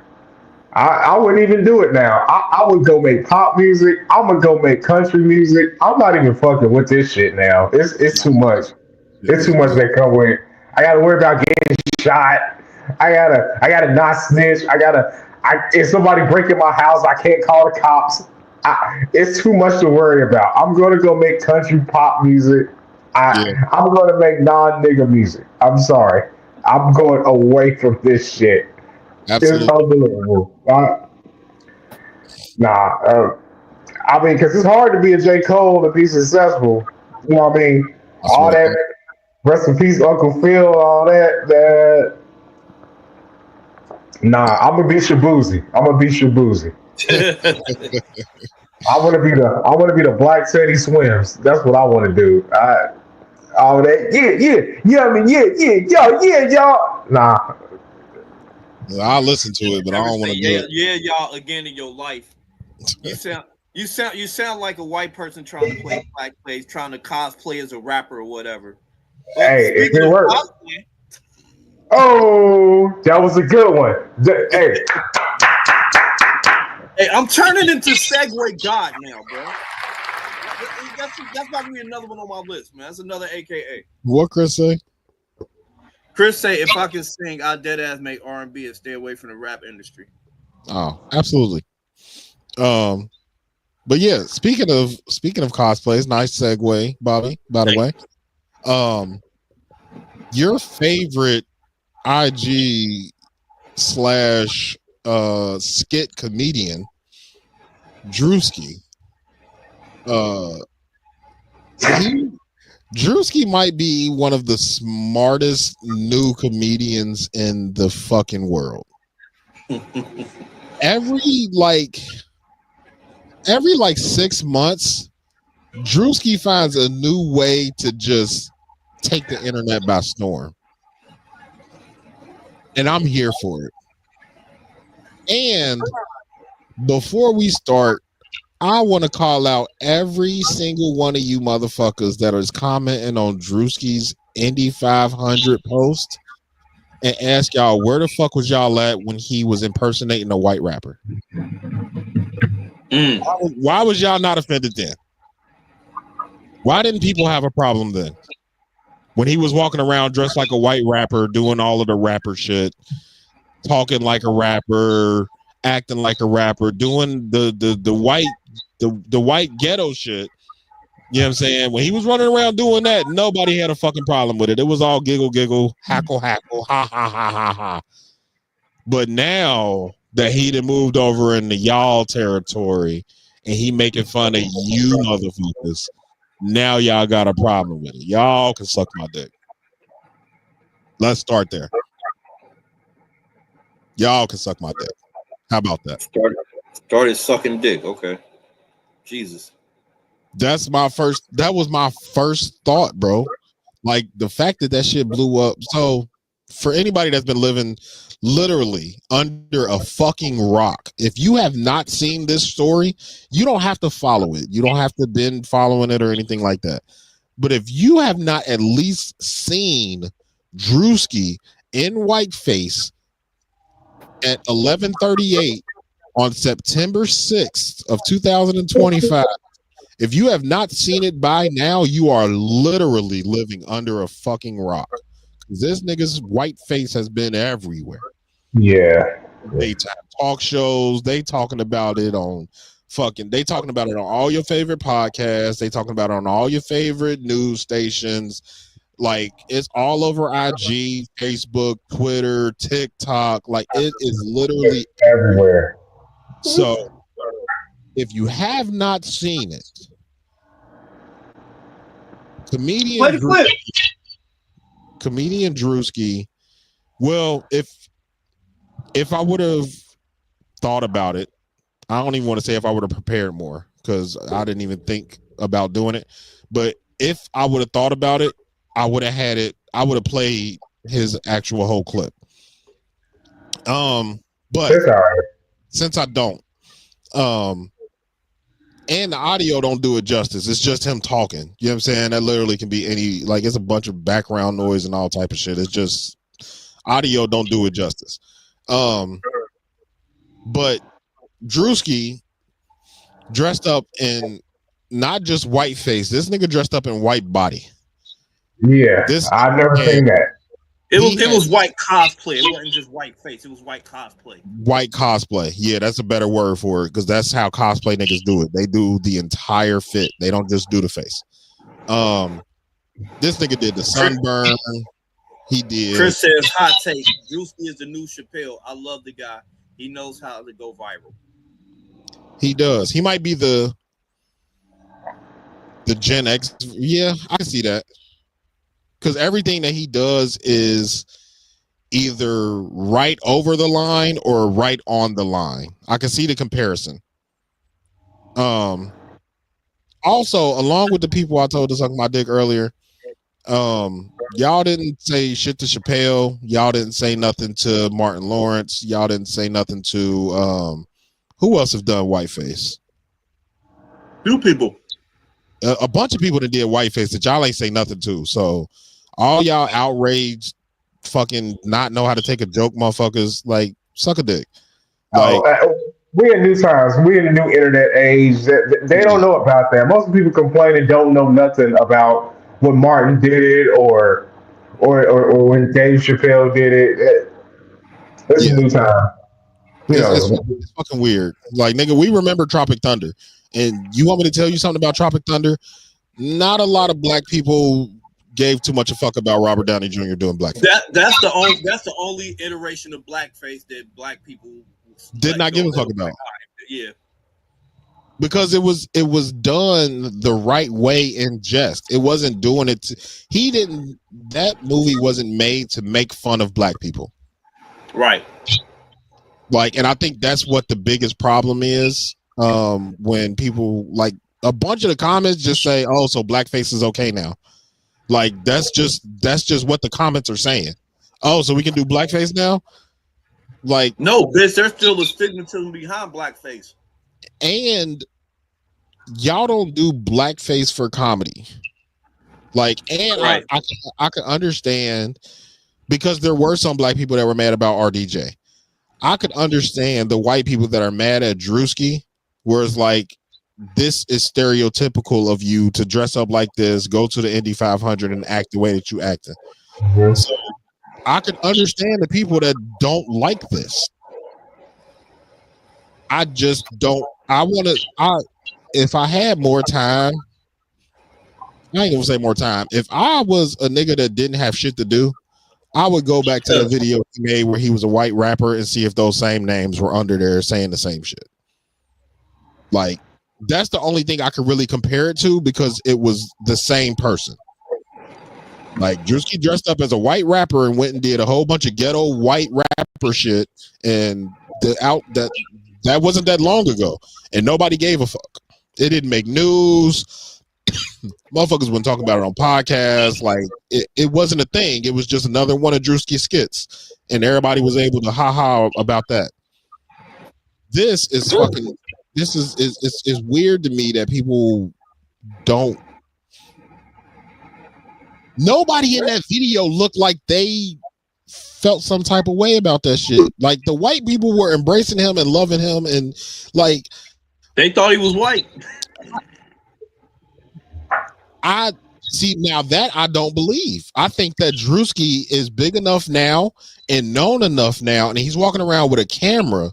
Like, there's somebody sitting there with a camera. Drewski, he might not have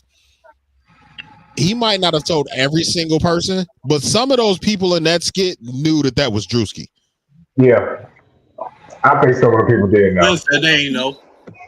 I'm not saying all of them knew, But some of those people knew that he was doing the skit. Yeah, but you can't say anything. Right.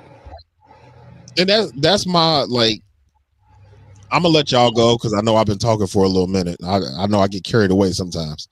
But yeah, like to me,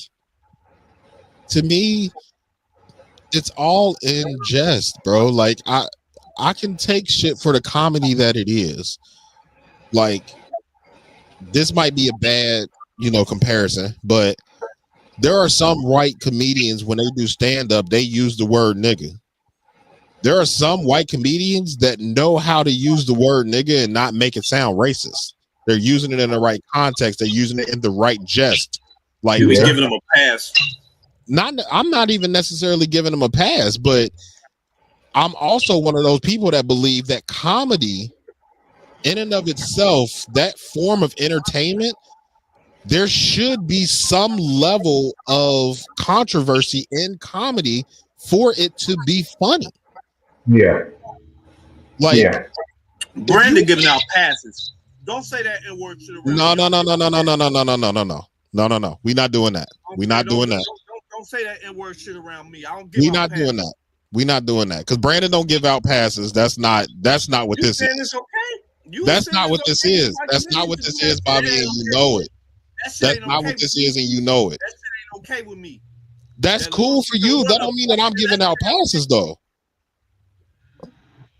Because I don't have a problem with it. With do that N-word shit around me. I don't care. I don't care who you grew up around. Don't do that shit around me. It ain't okay with me. I ain't gonna give no excuses. Ain't no contact. Don't do that shit around me. Period. I said what the fuck I said. That's perfectly fine for you, nigga. I'm talking about me. I'm talking about me, and that's not me giving out passes. I'm not walking up to niggas. Oh no, it's okay for you to say nigga. It's okay for you to say nigga. That's different from what the fuck I'm saying. Giving out, it's okay for the comedian to do it because it's contextual. If it's funny, yes. What are you talking about? Okay, you know who you sound. You know who you sound like, Bobby. Hold on, real quick. It's okay for one set of white people to do it, but not another. Let me ask you a question, Bobby. Let me ask you a question. You know who you sound like, right?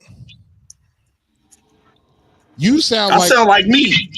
I sound like me. You sound like all the butthurt people that get mad when comedians go online and talk about their specific community. You sound like the trans people that get mad when we talk about trans people. You sound like the Jewish community. We get mad when they talk about Jewish people. Like, it's not a pass thing. It's not a, hey, it's okay for you because no. I say in the realm of comedy alone, it's for me. If that's how you feel, that's fine. But the way that you are reacting to me saying that, you sound like all the people in the comments that's, oh no, it ain't never funny for nobody to do it. There are trans people that thought Dave fucking Chappelle was transphobic because of the way that he talked about trans people, and they was in his comments acting the same way that you acting right now about the N-word. That's cool if you don't like it. If you don't like it and you don't want to hear it, that is perfectly fine. Make your boundaries your boundaries. I'm saying that just don't be so loud about it, right? I don't give a fuck how loud. I don't care how loud you are about it. I'm saying that you are reacting to my opinion and you're telling me what I'm doing because you're telling me how I should feel about something. I was speaking in general at first. Yeah, but you made an accusation against me though. You're speaking in general, but you're making an accusation about me saying that I'm giving out nigga passes. And you know me better than that. And you know I'm not giving out nigga passes to no fucking body. All right, go ahead. You right. I apologize for that. You right. If we was just talking in general, you know I'm with you. Don't play that nigga game with Brandon. Just like don't play it with Bobby. Me and Everett ain't never really had this conversation about white people saying nigga, but I would assume that Everett's on the same page that we are. Don't just come up to me thinking that you could just say nigga in a funny context and I'm gonna just be okay with it. No, that's not how we rock over here.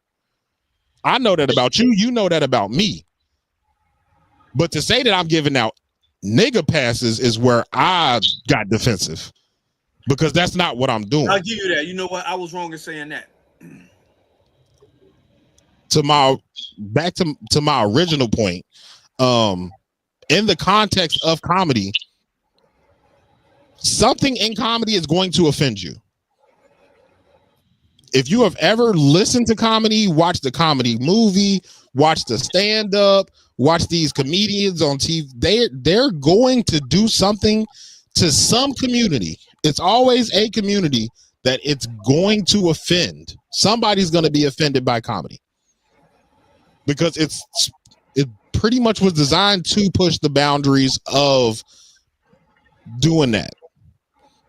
What my point was, when a comedian is still funny but uses the N-word, that doesn't immediately turn me off to him if the joke is funny. If the joke is not funny, it's like, all right, cool. I'm cool on him. Or if I find out that he's doing that in this way, I'm cool on that. I personally don't go I'm not out looking for white comedians that say the N-word, but I've watched a few stand-ups where it was like, oh, that was a funny joke. He just happened to use the word nigga in it, but it's not like, I never looked at it like, oh, nah, he trying to put me. Nah, he used the word nigga and it was a funny joke, but it was like, it's not like I'm about to go sing this nigga praises and no shit like that. That was my point. All right. If it's funny, it's funny. That's my only thing. If it's funny, it's funny. It's gonna offend somebody either way. Yeah, so go ahead, use it. If it's funny, it's funny. It's funny. If it's funny,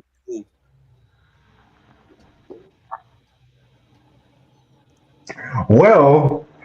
Well, for me personally, I don't really think Drewski's.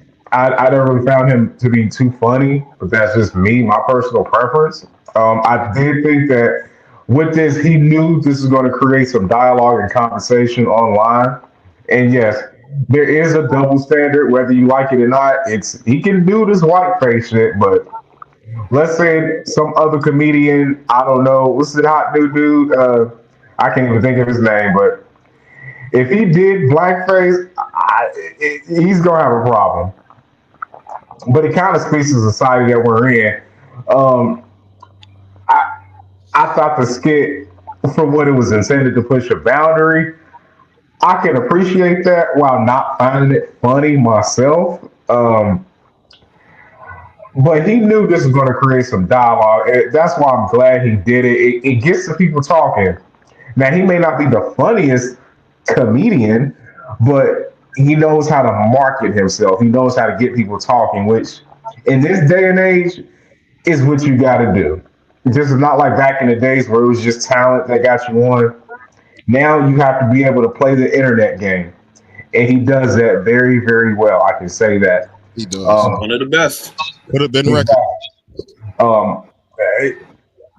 You got to know how to do it if you're going to succeed and stand out. I think that was the problem with Shiggy and why he ain't kind of get over that hump, because he don't know how to consistently play the internet game. Well, he also got thrown into superstardom with that fucking that dance. Yeah. Exactly. But he couldn't take advantage of it though. They kind of pigeonholed him. They just wanted that nigga to keep dancing. They didn't give a fuck about his personality. Yeah, I can see what you're saying. Like, but as far as Drewski, and I'd even throw Desi Banks into this conversation, but I don't think this is something Desi would have probably did. Drewski is, to your point, Drewski is the only one that could pull this off successfully. Yeah, and plus he's a likable person. I mean, he's non-threatening, and I don't mean that in a bad way, kind of, but it's like, he isn't just, and it's funny. It's not like he's doing it to be malicious. To your point, the non-threatening point, as you said, not in a bad way, but any fat, black, smiling dude is going to come off non-threatening. You ain't You ain't never seen Drewski in a bad mood. You ain't never seen a video of him cussing nobody out or, being a dickhead or no shit like that. Every time you see Drewski, he's smiling and he's chubby and he's black. They love that. I would say, you're right. He's the only one I think could get away with this right now. I say right now, because a lot of people found it funny. I mean, it's Indy 500. I want you to reverse the scenario. Find a white comedian who's willing to go blackface to the BET Awards and, yo, what's up, bro? What's up, bruh? What up, bruh? It's not gonna come off the same way. It's not. It's not, and that goes back to what Bobby was saying about don't play that shit around me. There are historical connotations to blackface. You know what I'm saying? Like blackface was not always used in a comedic way to make the masses feel better about shit. Yeah. You know what I'm saying? It was used to demean black people and to talk down on black people and to put us in our fucking place when that shit was happening. Like whiteface is a completely different thing. Like it's the same thing as like when for me anyway, it's like when you watching a news program or some shit like that and they say the word thug or they say the word ghetto, like there's a connotation that that's a black person that they're talking about. You know what I'm saying? They use those words when they describe us. So there's a negative connotation to blackface. Like outside of one person, one time was blackface ever not even widely accepted, but one time was blackface like, you know what? That's funny, bro. Like he not out here trying to da da da da da. But there were also a lot of black people that felt some type of way about RDJ doing blackface in Tropic Thunder. Whiteface does not have that same historical significance. So the white people that are online talking about, oh, so it's okay we do blackface. Oh, so it's just okay for him to walk. Yes, it is, because it doesn't have the historical problem that blackface does. If there was a black or a white person just walking around in blackface doing black stereotypical shit, there's going to be a huge fucking problem. Like a huge problem with that. There's going to be, and there should be. Like there is a historical significance with blackface and there's not with whiteface. And people think that because we're in this era now where everything is fucking controversial, anything you ever say is gonna fucking piss somebody off, and everybody's in the mental health and everybody's fucking depressed and everybody's got anxiety and all this other shit. It's like, oh well, that's just distasteful. Okay, if you felt it was distasteful, that's cool. But for you to feel that it's distasteful and for you to take the distaste that you feel and be like, well, if he's going to be distasteful, then I'm going to do the worst thing, that not the worst, obviously, but I'm going to do the equivalent of that on the other side. But the other side of that is a million times worse than what the fuck happened. It's like it doesn't, there's no equality in that. Like that's not how that works. One does not equal one. You're never going to get away from this because it's always going to be there. The race thing is always very on. You read that for me, Bobby, because this nigga want to mumble. Chris says Gary O still isn't accepted by all white, and it seems like it's those that aren't accepting Drewski's kid. It's just closed-minded people. Facts. Farrell said Bobby still he wish he got the N-word for yeah. It's a sensitive subject. I get it, Bobby. It's my thing at this point in life is no, I don't like it. I don't want you to do the nigga thing around me as a white person. However, am I willing to crash out because you did? No. I mean, I won't accept it, but at the same time, there's almost nothing you can do. Yeah.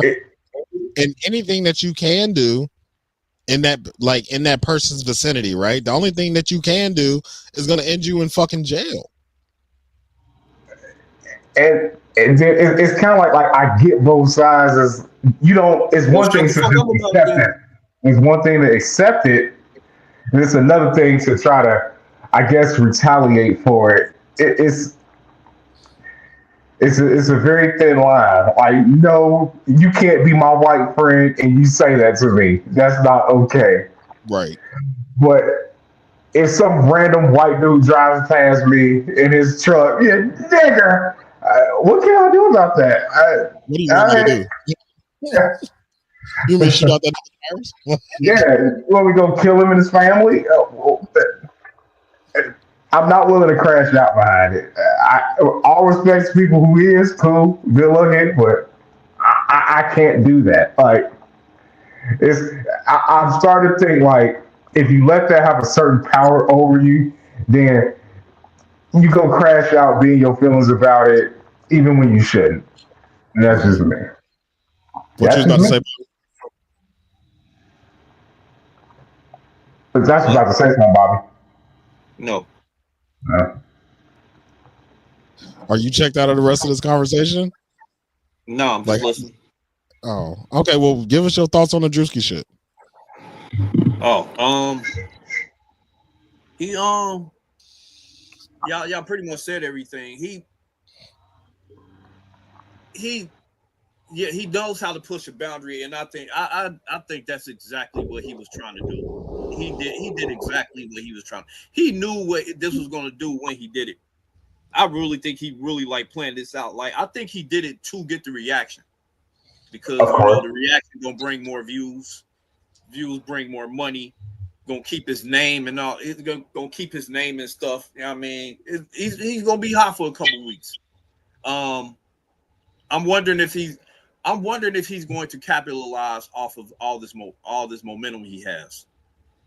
It makes me wonder what he's got planned next, if he has something planned. Which I think he might. Or he could just chill. You know what I mean? It could be just he gonna chill and just ride off this for a minute. It could just be just another skit to him. I think it was planned. I think he knew what it was gonna do. I think he planned for it to do that. I think he might have planned on it to do that just so it can, you know what I mean, boost something else that's coming or whatever. Could have been a rollout or whatever, but at the same time, it could have been just another skit to him as well. I'm open to being wrong. But if my thoughts on it is, I think it was planned. I think he meant for it to do what it did, and he did a great job getting the reaction that he was looking for. He did a great job with that. Drewski, I did see the skit. I did find a couple parts funny. I do find Drewski funny. I didn't find that whole skit funny, but there were a couple parts where it looked like he was fooling some of the white guys, and they were all like cheering with him and all that. You know what I mean? Like, oh yeah, he's one of us, blah blah blah blah. Like, I thought that was funny. But yeah, all in all, I ain't gonna take all day with it. I'm short and sweet. He did a good job in getting the reaction that he meant to. Yeah. Yeah, overall, I mean, I kind of second that, Bobby. Like, I think Drewski is funny. I think some of his skits hit, some of them don't. For me, like he's not. He's like Hit Boy for me, then. Huh? Yeah, it's like some of his shit is just fucking hilarious, and then some of it I just be looking at it like, eh. But I agree on this video. Like some of it was like, oh yeah, that's funny. Like, and then some of it was like, eh. Like it's just it kind of was what it was. As far as, you know, as far as this video in particular, it was just, I mean, it was what it was. You know what I'm saying? Just like both of y'all said, like it hit the demographics it needed to hit. It did what it needed to do. It created the conversations that, you know, he intended or didn't intend. You know what I'm saying? It was, you know, but it was, I mean, it was what it was. Like, as I started with, in the realm of comedy, there's always going to be somebody that's offended. So, like, I always take comedy with a grain of salt. Like, there's only so many people that can toe that line the right way and not offend nobody, but talk shit about everybody. There's only a few that can do it the right way, and everybody has faced backlash. Everybody, like, I think I speak for all of us when I say we think Dave Chappelle is one of the greatest to ever do it. He toes that line very well, but he offends somebody in almost each one of his specials. Every time. Like the Chappelle Show, like every episode, it pisses one community or another off. But I think he's the best at towing that line of, I'm going to make this as funny as possible while offending the fuck out of somebody. Like, so I don't know. It was, but I think the last question on Drewski anyway, which this is also one of those questions that have been asked a lot on social media, and I either see one or two sides, so I'm gonna see what side y'all take. But could this be considered racist? Yes. Yeah. Do you consider it? Do I consider it racist? I don't like this. Gonna sound real fence righty, but I don't personally think that he meant to be racist. I don't think that's his intent. However, I can see, like, with the same way we get offended at blackface, I can see certain white people getting offended at him doing white cosplay. I can see it. I can see why.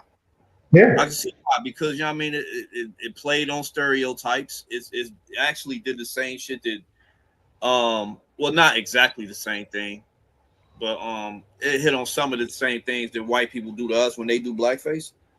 So I can understand why they would be offended at it. While some of them will, yeah. Do I think he meant this to be racist? No. Do I think he's a racist? By definition of racist, he can't be.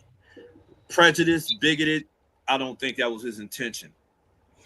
I think he just he intended to make fun of a stereotype where we all could laugh together. I don't think it was anything malicious behind it. Yeah, but I do see why people could get mad if they didn't find it funny. Okay. Yes, it could be considered racist. Do I? No. I think he was just intended on making something funny. But as Bobby pointed out, it does play on stereotypes and, certain notions that we come to see from certain people. But I think I said on here, privately in my own home, I'm racist. So there you go. Same. Yeah, I believe you. Yeah, that's. Same. I believe you. I know where you live at. I think everybody, and I think that's the problem when you start to get on. Well, first, let me. Chris said no one was mad when Chappelle played Clayton Bigsby. Believe it's that we live in the times. This is right. Yeah, and I mean we touched on that earlier. Like, everybody feels like they have a voice, and everybody feels like they have a right to be offended and let everybody know that they're offended. That just came with the rise of social media. And I also, we're not going to dwell on it, but I think I think COVID had a big part to play in that. everybody was at home having to deal with their own personal issues, and we had nothing to do but be online. So, I think COVID had a big part to play in how social media is unraveling now, because we didn't have anything to do but share our opinions. That's when a lot of podcasts started. That's when a lot of blogs started. That's when a lot of vlogs started, like day in the life shit. Like a lot of that shit started in 2020 when everybody was locked in the house with nothing else to do. Yeah, like they had nothing to do but sit in the house and make content. The people that were smart anyway. Like, so everybody kind of feel like they have a voice now and they can say whatever they want to whoever they want, whenever they want. So it's it's a little fall over from that. But yeah, I agree with both of y'all. As far as the racist aspect of this is, without doing the comparison thing. I know a lot of NASCAR fans. You know what I'm saying? Just like you said, Bobby, it played to the stereotypes. Like, I know a lot of NASCAR fans that don't fucking act like that. So, you know what I'm saying? To the people that go to NASCAR races and love NASCAR and go to the Indy 500 and all that shit, like it was a bunch of regular ass white people at that track that day. You know what I'm saying? That would have seen that and looked at that and be like, damn, he fooling. Like, or they would have looked at him the same way we look at people that act like that. Like, nah, you bugging, bro. The same way that I said I ain't gonna do the comparison thing, so I'm gonna leave the comparison thing out. But there's a lot of regular ass white people that I think took offense and probably felt like, damn, he being real, he being real prejudiced and he playing up to the stereotypes of NASCAR people and all that type of shit. And it's like, all right, whatever. And then there's a lot of other people that's like I said, it's in the realm of comedy. He was just trying to be funny. And, more often than not, to be funny, you got to play those tiptoe on the line games. Like, and that's what's going to make it funny because the stereotypes are there for a reason. Yeah. But it's, it kind of, and one of the other things that I think people not necessarily missed, but it's like, how many black people do you know that go to NASCAR races? When he was like spitting at the black people's feet, like I know people that have been to NASCAR matches or races and shit like that. There are some people at those races that act just the way Drewski was acting. I'm sorry. And they see it just like at the end of that video. And we talked, I think we did it on First and 15 where he was like, find you something safe to do, boy. Like at them NASCAR races, there's motherfuckers there that do that type of shit. Like that's not made up shit. I believe that was staged. That had to be staged. I think it was staged too, but I think it was staged because of the camera. You know what I'm saying? For you to do something that crazy to a nigga that don't know what's going on, he would have punched the fuck out of Drewski. You run the risk. Yeah, that would have been just like you said, like the crash out. That's a crash out moment. You're not gonna roll up to me in a car and tell me find something safe to do, but I will punch you in your motherfucking mouth. Like that's gonna be a reactionary crash out because you're not just gonna say that to me, no matter where the fuck I am. That ain't a nigga just driving past you and screaming nigger. You know what I'm saying? You rolled up to me and stopped me, and then you gonna say some nah, fam. We not playing that game. So yeah, I think that was staged. But that happens. So for the people that, I go back to where I started at the top of this topic. If you didn't have nothing to say when Drewski was cosplaying a white rapper and he was doing all of the rap ghetto shit, I don't want to hear your voice when he talking about the white side of white people. When he was over here doing the black side shit, then nobody had nothing to say. And if you didn't have a problem with it then, don't have a problem with this.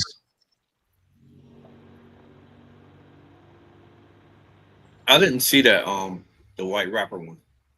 I'm gonna look it up now. Yeah, it was damn near the same shit. It was the same thing. It was white face.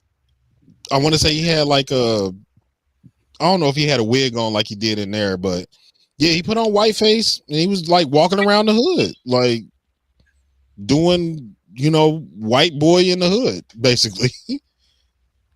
But it was basically the same setup as this one. He just wasn't at a event. This is before, like, I don't know if it was before he got to where he is now, but yeah, that happened. And that's also my point. The fact that you never seen that, there's a lot of people that don't even know what the fuck I'm talking about. Because it didn't matter. When he was doing the black side of whiteface. Right. When he was going to do the black stereotypical shit, nobody gave a fuck. So that'd be my only problem is people be so up in arms about one thing but not another. And I know life is fickle, and I know the internet is the most fickle place on planet fucking Earth. They're going to care about one thing and not about another. And it could be the exact same person doing the exact same thing, but in different circumstances, and people will react differently. And I understand that, and I don't hold it against nobody, but don't come to me telling me that Drewski racist if you didn't have nothing to say when he was doing the white ghetto shit. Selective outrage. Yeah. Selective outrage. Yeah. And I know it's a thing, so I don't hold it against nobody, but I don't want to hear your thoughts if you didn't have nothing to say when he did the black shit.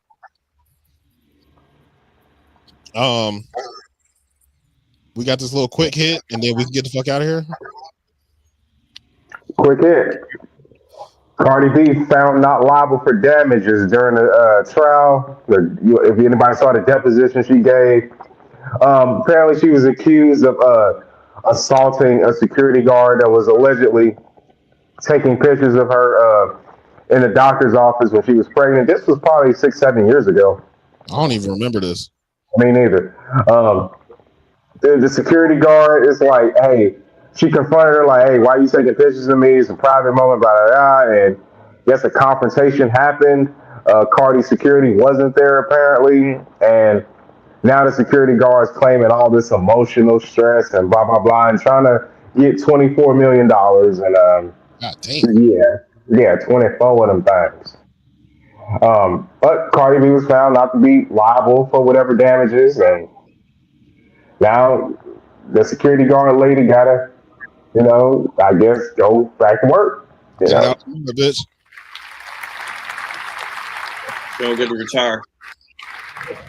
Look, I will never will I ever feel bad for somebody that sues a security guard or that sues a celebrity when my moral code, I can't say for everybody, but my moral code, if you're doing something that person deems that you shouldn't be doing, then you shouldn't be fucking doing it. Like, if a motherfucker asks you to stop or ask you like politely, like, hey, like, I'm this is a very private moment. Like, can you delete those pictures? Nah, bitch, I'm a post these, motherfucker. I got pictures of you that are whatever the case was. And then we get into a squabble and you sue me I don't feel bad for you. I don't feel bad for you. Celebrity, like, I don't have a whole lot of celebrity empathy. I don't have a lot of empathy for celebrities. Like, you went into this profession knowing that there was a chance that you could get worldwide fame and that people would follow you around and take pictures of you when you don't want them to, and follow you to the bathroom and try to get a fucking autograph, and motherfuckers want to take, like, you kind of signed up for this. You know what comes with fame, so you kind of signed up for this. But when it starts getting into private moments like that, if I'm at the doctor with my celebrity wife, if I had a celebrity wife and we were at the doctor and she is pregnant with my child and we're going in for a routine, whatever, and you over there snapping pictures, and I like, yo, can you just delete those? Like, we having a real private moment here. This is my first baby, or this is my second. Like, this is our baby. Like, I don't really want pictures of me floating around at the fucking doctor, bro. Like, can you just delete those? And you come back with something confrontational and we get into a fight, bro, and you sue me, it's gonna make me want to find you and beat you up. Like that's fucking crazy to me, bro. Like I just like Chris just said, that's an acceptable crash out. Yeah. This is a private fucking moment, bro. Why are you snapping pictures? You could have caught me outside the doctor's office if you that thirsty for it. You could have caught me on my way out. You see, I ain't got no security with me. So I'm by myself, or I'm with my spouse or whoever the fuck with me. Catch me on the way out, bro. Like, hey, Cardi, can I get a picture? Or you know what I'm saying? Like, at the end of the day, I am a celebrity, so I understand that you gonna want to take a picture with me or of me or whatever the case may be, but can I have this private moment to my motherfucking self? Like, and on top of that, celebrities don't go to regular ass doctor's office, bro. They don't go to Mercy West, bro. No. Like, actually, it was a private doctor. It was a private office. Exactly my point. Do you know how much I gotta pay to even come to this motherfucking office? And you want to be a groupie in this motherfucker? I came here so I didn't have to deal with groupies, and you want to be a groupie in this motherfucker, bro? Put the phone down, bro. The security guard. Leave me the fuck alone. You are security, bro. Like, be fucking for real. Be fucking for real, please. Like that. Hell nah, bro. I put myself in a situation I didn't have to deal with normal ass people, and you want to be a fucking groupie in here. Like, nah, I got an issue with that. So I don't feel no bad. I don't feel no bad for that girl. That's what the fuck she get. Go back to work, bitch. You shouldn't. I mean, go get those 16 hours. So, this means that Cardi is free to drop her album with no distractions, right? I hope so. Right. I fucking hope so. I'm waiting for it. Shit. And it's so crazy. My brother-in-law had a birthday party for his kids some years ago, and I ran into Andy Dalton and AJ Green. It was at a trampoline park out in Anderson. And they was there with their kids, and you know what I'm saying, they had the little private part of the little jumping area. It was I said trampoline park. But they had a little area quartered off for just them and their family and friends and all that type of shit. And I just happened to be outside smoking with my brother-in-law, and they had came outside. And my first instinct was not, let me grab my phone, let me get a picture of these niggas walking. And I didn't even ask them niggas for a picture. Like, y'all here with y'all family doing something with the family on an off day from football. Like, the last thing you want is a nigga that know y'all from. The last thing y'all want is somebody to run up in y'all face trying to get pictures while you with your wife and your kids, like trying to have a good off day just to spend with the family, bro. Like, it might just be how I'm wired, but I know a lot of niggas don't look at it that way. But to see the hometown starting quarterback and starting wide receiver and not go crazy, yeah, like, okay, like I watch them niggas on Sunday, bro. Like, they just people, like they just here. You know, a lot of people ain't like that, man. They like, oh my God, I gotta. They think they know you. Yeah, it's fucking. It was weird. And I will give, I wasn't watching the entire time, but from the moments that I was watching, I will give the people that were there credit, because there weren't a whole lot of people walking up to them asking for shit. You know what I'm saying? It was a whole lot of, hey Andy, hey AJ, like they would scream from across the room or whatever, just wave to them. Good luck tomorrow. You know what I'm saying? A little shit like that, but wouldn't nobody being groupies. Nobody was doing the most, basically. And I mean, again, we were in Anderson, so a lot of I think that makes a difference. That makes a difference. Yeah, a lot of rich people be in Anderson all the fucking time, so yeah, yes, they do. Just used to that shit. So Chris says, I seen the video on that's why Don Tripp don't act friendly and smile because he don't want strangers to act like they know him. Yeah. They say that in their music. They say that shit all the time. Nigga, don't come talk to me. Like them niggas still getting used to being like recognizable. Yeah. As far as the Cardi B thing goes, I get that paparazzi got their job to do or whatever, but I don't give a fuck. Fuck that. I don't give a fuck about the situation. If a motherfucker don't give you their consent to give you to take pictures and all that shit, don't take their fucking pictures. Fact. Leave them the fuck alone. You know what I mean? If you ain't got their consent, if motherfucker telling you to leave them alone, then leave them alone. But you can not leave them alone, but you know what I mean, you can't be mad at the consequences of that. You can't be mad at the consequences to follow that shit. So if a motherfucker bust your ass upside the head with a fucking bottle or a microphone or some shit like that, you can't get mad. If Cardi did, you know what I mean, hit that lady, well, I don't know if she did or not. I don't know, because in truth, Cardi fashion, she was out in the courtroom the other day or whatever, and motherfucker asked her about Stefan Diggs being the father of her baby or whatever, and she threw something at the dude or whatever. I don't know if the video was fake or not. Anyway, but Cardi known to throw shit at people. Like when motherfucker threw the water on her and she hit the bitch in the face with the microphone and shit. Yeah, Cardi is very reactionary. So that did she throw that shoe at Nicki? At the Met Gala or something? Yeah, she tried to run up on Nicki. Nicki was talking shit. You know what I mean? She said she wasn't having it. She went to go see her. She ran up on her. You know what I mean? Nicki security put a knot on her forehead. You know what I mean? The size of Texas. But you know what I mean? I remember that. Cardi is very reactionary, and I mean, I'm not mad at her. You know what I mean? If she asks you to stop, you know what I mean? Hey, don't do this. Leave me the fuck alone. And you keep doing it, you can't get mad when a motherfucker hit your ass in the face. Right. It's just like the baby. Like, how many times he got to shoot niggas before y'all stop fucking with this man? Yeah. I wouldn't even. He been doing that. He been doing it his whole career. Same with Cardi. Cardi been doing this her whole career. This ain't new for her. Like, why y'all keep fucking with her? Yeah, I mean, people just need to learn to leave people alone. If they saying no, they don't like this, leave people alone. Yeah.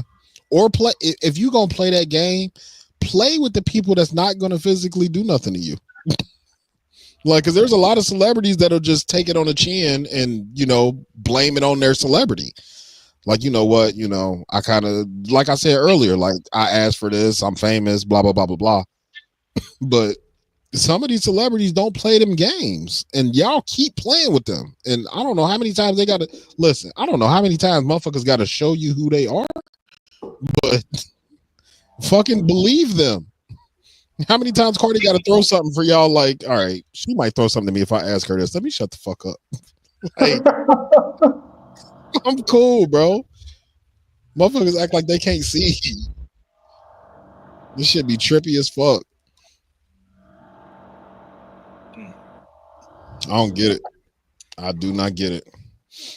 But yeah, fuck around, found out. Fuck around, find out. Fuck around and find out is fucking right. Right. Yeah, there was like Brandon did with them dog bites. Nah, facts. Fucked around and found out. I think the last I forgot about this this other thing that was in the group. But yeah, we can end on this. How y'all feel about this Sierra shit? Changing her son's legal last name. Did she hyphenate it, or did she take Future's name off of it and put Russell's? Because I didn't read the article. Yeah, neither did I. Hold on, real quick. That might have been a good idea to actually read it before instead of just sending out a motherfucker. What? As soon as TMZ sent me a notification, I swiped that shit out of his life. Just get that shit out of here. Oh shit. So said in case you missed it, Sierra and Russ at the U.S. Open with their kids. When He Russ posted just changed it. when Russ posted a shot of Sierra and their family from the stands with the caption Mississippi, blah blah blah blah blah. Fans zeroed in on the fact Future Zahir's last name was written as Wilson, sparking speculation Russell had adopted him. Sources with direct knowledge tell TMZ Sierra has full custody of their 11-year-old, and Wilson was legally added to his name a few years back. He still has his dad's Future last name, Wilburn, in his full legal name. So she hyphenated it. Oh, okay. I don't need to keep reading it. So that nigga's name is Wilburn Wilson? That's fucking crazy.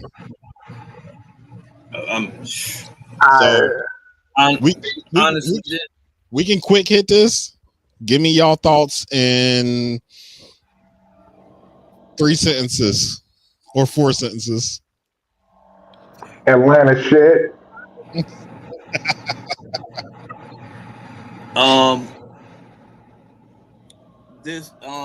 This really, it depends on why they did it. I don't really know. I don't see a real reason to like change it like that unless the kid asks for it or something like that. But other than that, I really don't see. I don't even know why I put that in the group chat. I just saw Future and Sierra and Russell Wilson and changed last name and thought it might be controversial. I really don't give a fuck. I'm gonna keep it real with y'all. I don't give a fuck about none of that shit. I don't care. I don't fucking care. Bobby on my type of time now. So you know what? I really don't give a fuck about this, but I just thought it was ready to talk about it. Yeah, I try to force some controversy. I don't give a fuck. Oh, I have a theory. Go ahead. In case everybody missed it, Sierra dropped a new album about 2 weeks ago that no one knows about. So Yeah, I didn't. I really think this might have something to do with it. That's fair. She changed her son's last name for a rollout.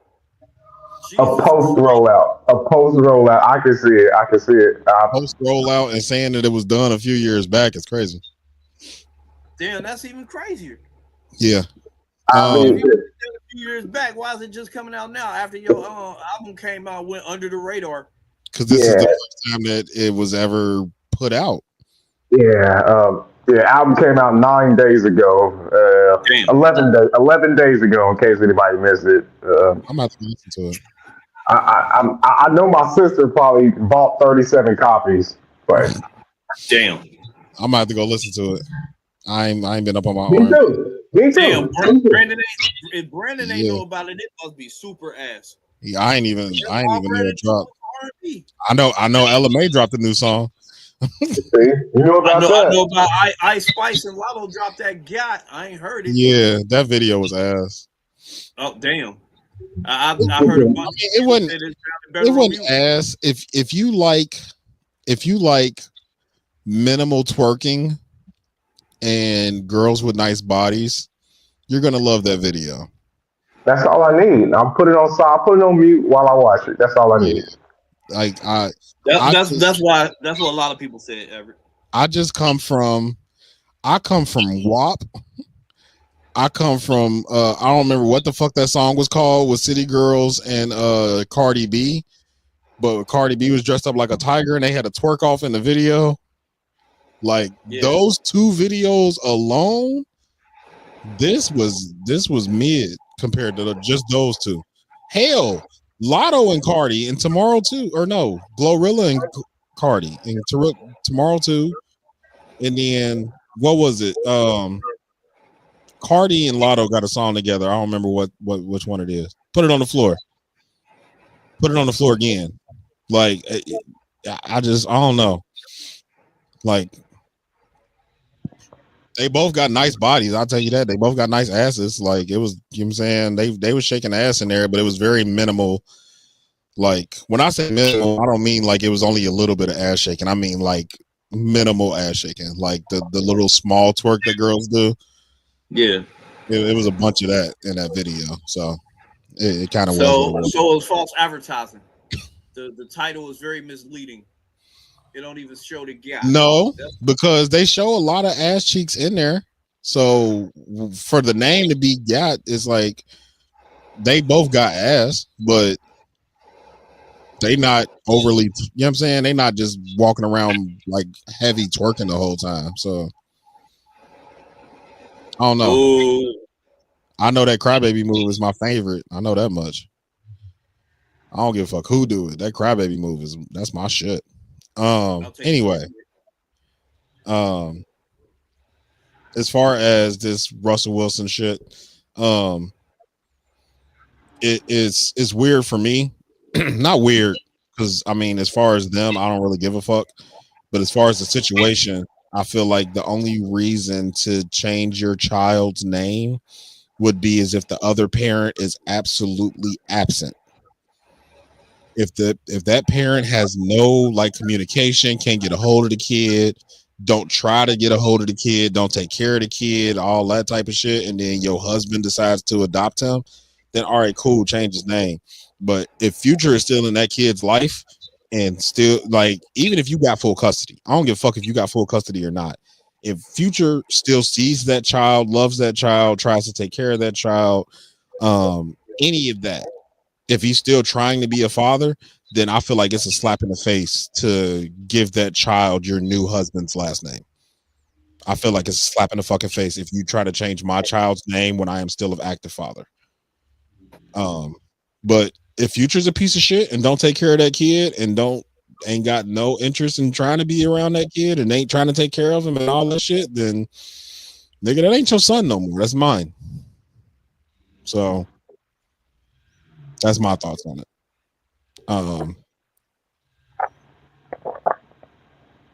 But yeah, that was a good episode, John. I liked it. Yeah, we had some nice topics. Got heated there for a moment. Yeah, content over everything. Yeah, content over everything. I love you, Bobby. I love you too. I just be having to say that shit so people don't think that we really hate each other because we argue a lot. Yeah. I'm just the angry dude that likes to argue. Yeah, and I just like to say shit to make people argue with me. So we work. We're one and the same. We're two heads of the same coin. Again, bruisetees.com. Use code NCP for 10% Big off your next order. NCP. I think that's really all I got, man. This has been great. We did 2.5 hours for y'all.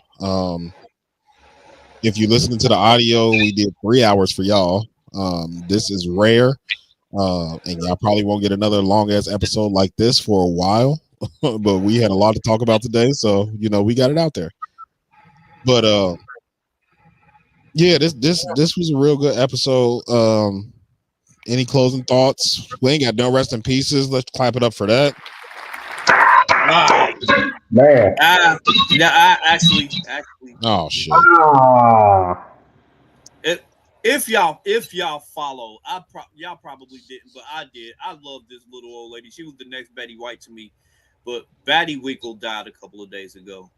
I know her. Batty Winkle died, man. Batty Winkle died on September 4th, man. It kind of hurt my feelings. I was rooting for Batty Winkle to make it to 100. She was. Yeah, I don't know who that is. Ever, you know who that is? Yeah, this little old, funny, eclectic lady. Yeah. I used to follow her on Facebook back in the day. Yeah, I follow Batty Winkle on IG and all that, man. I love Batty Winkle, man. I'm sorry she died. You know what I mean? Rest in peace, Batty. Old freaky lady. Yeah. Rest in peace, John.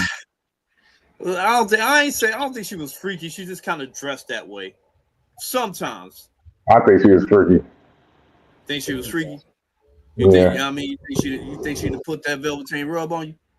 Not me, but not me. You know which way I go, but I can see.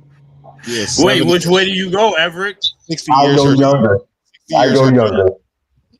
60 years her junior. Yes. Yes. But yeah, rest in peace to her. Damn, that's stuff I know that. Yeah, I saw the rest in peace on IG or something. But I didn't know who she was, so I didn't even bring it up. But yeah, rest in peace to her. But yeah, it's a good episode. I ain't got nothing closing. Taglines. Hold on, I got a dope quote this week. Hey, Anyone who's an enemy to their self is a friend to no one.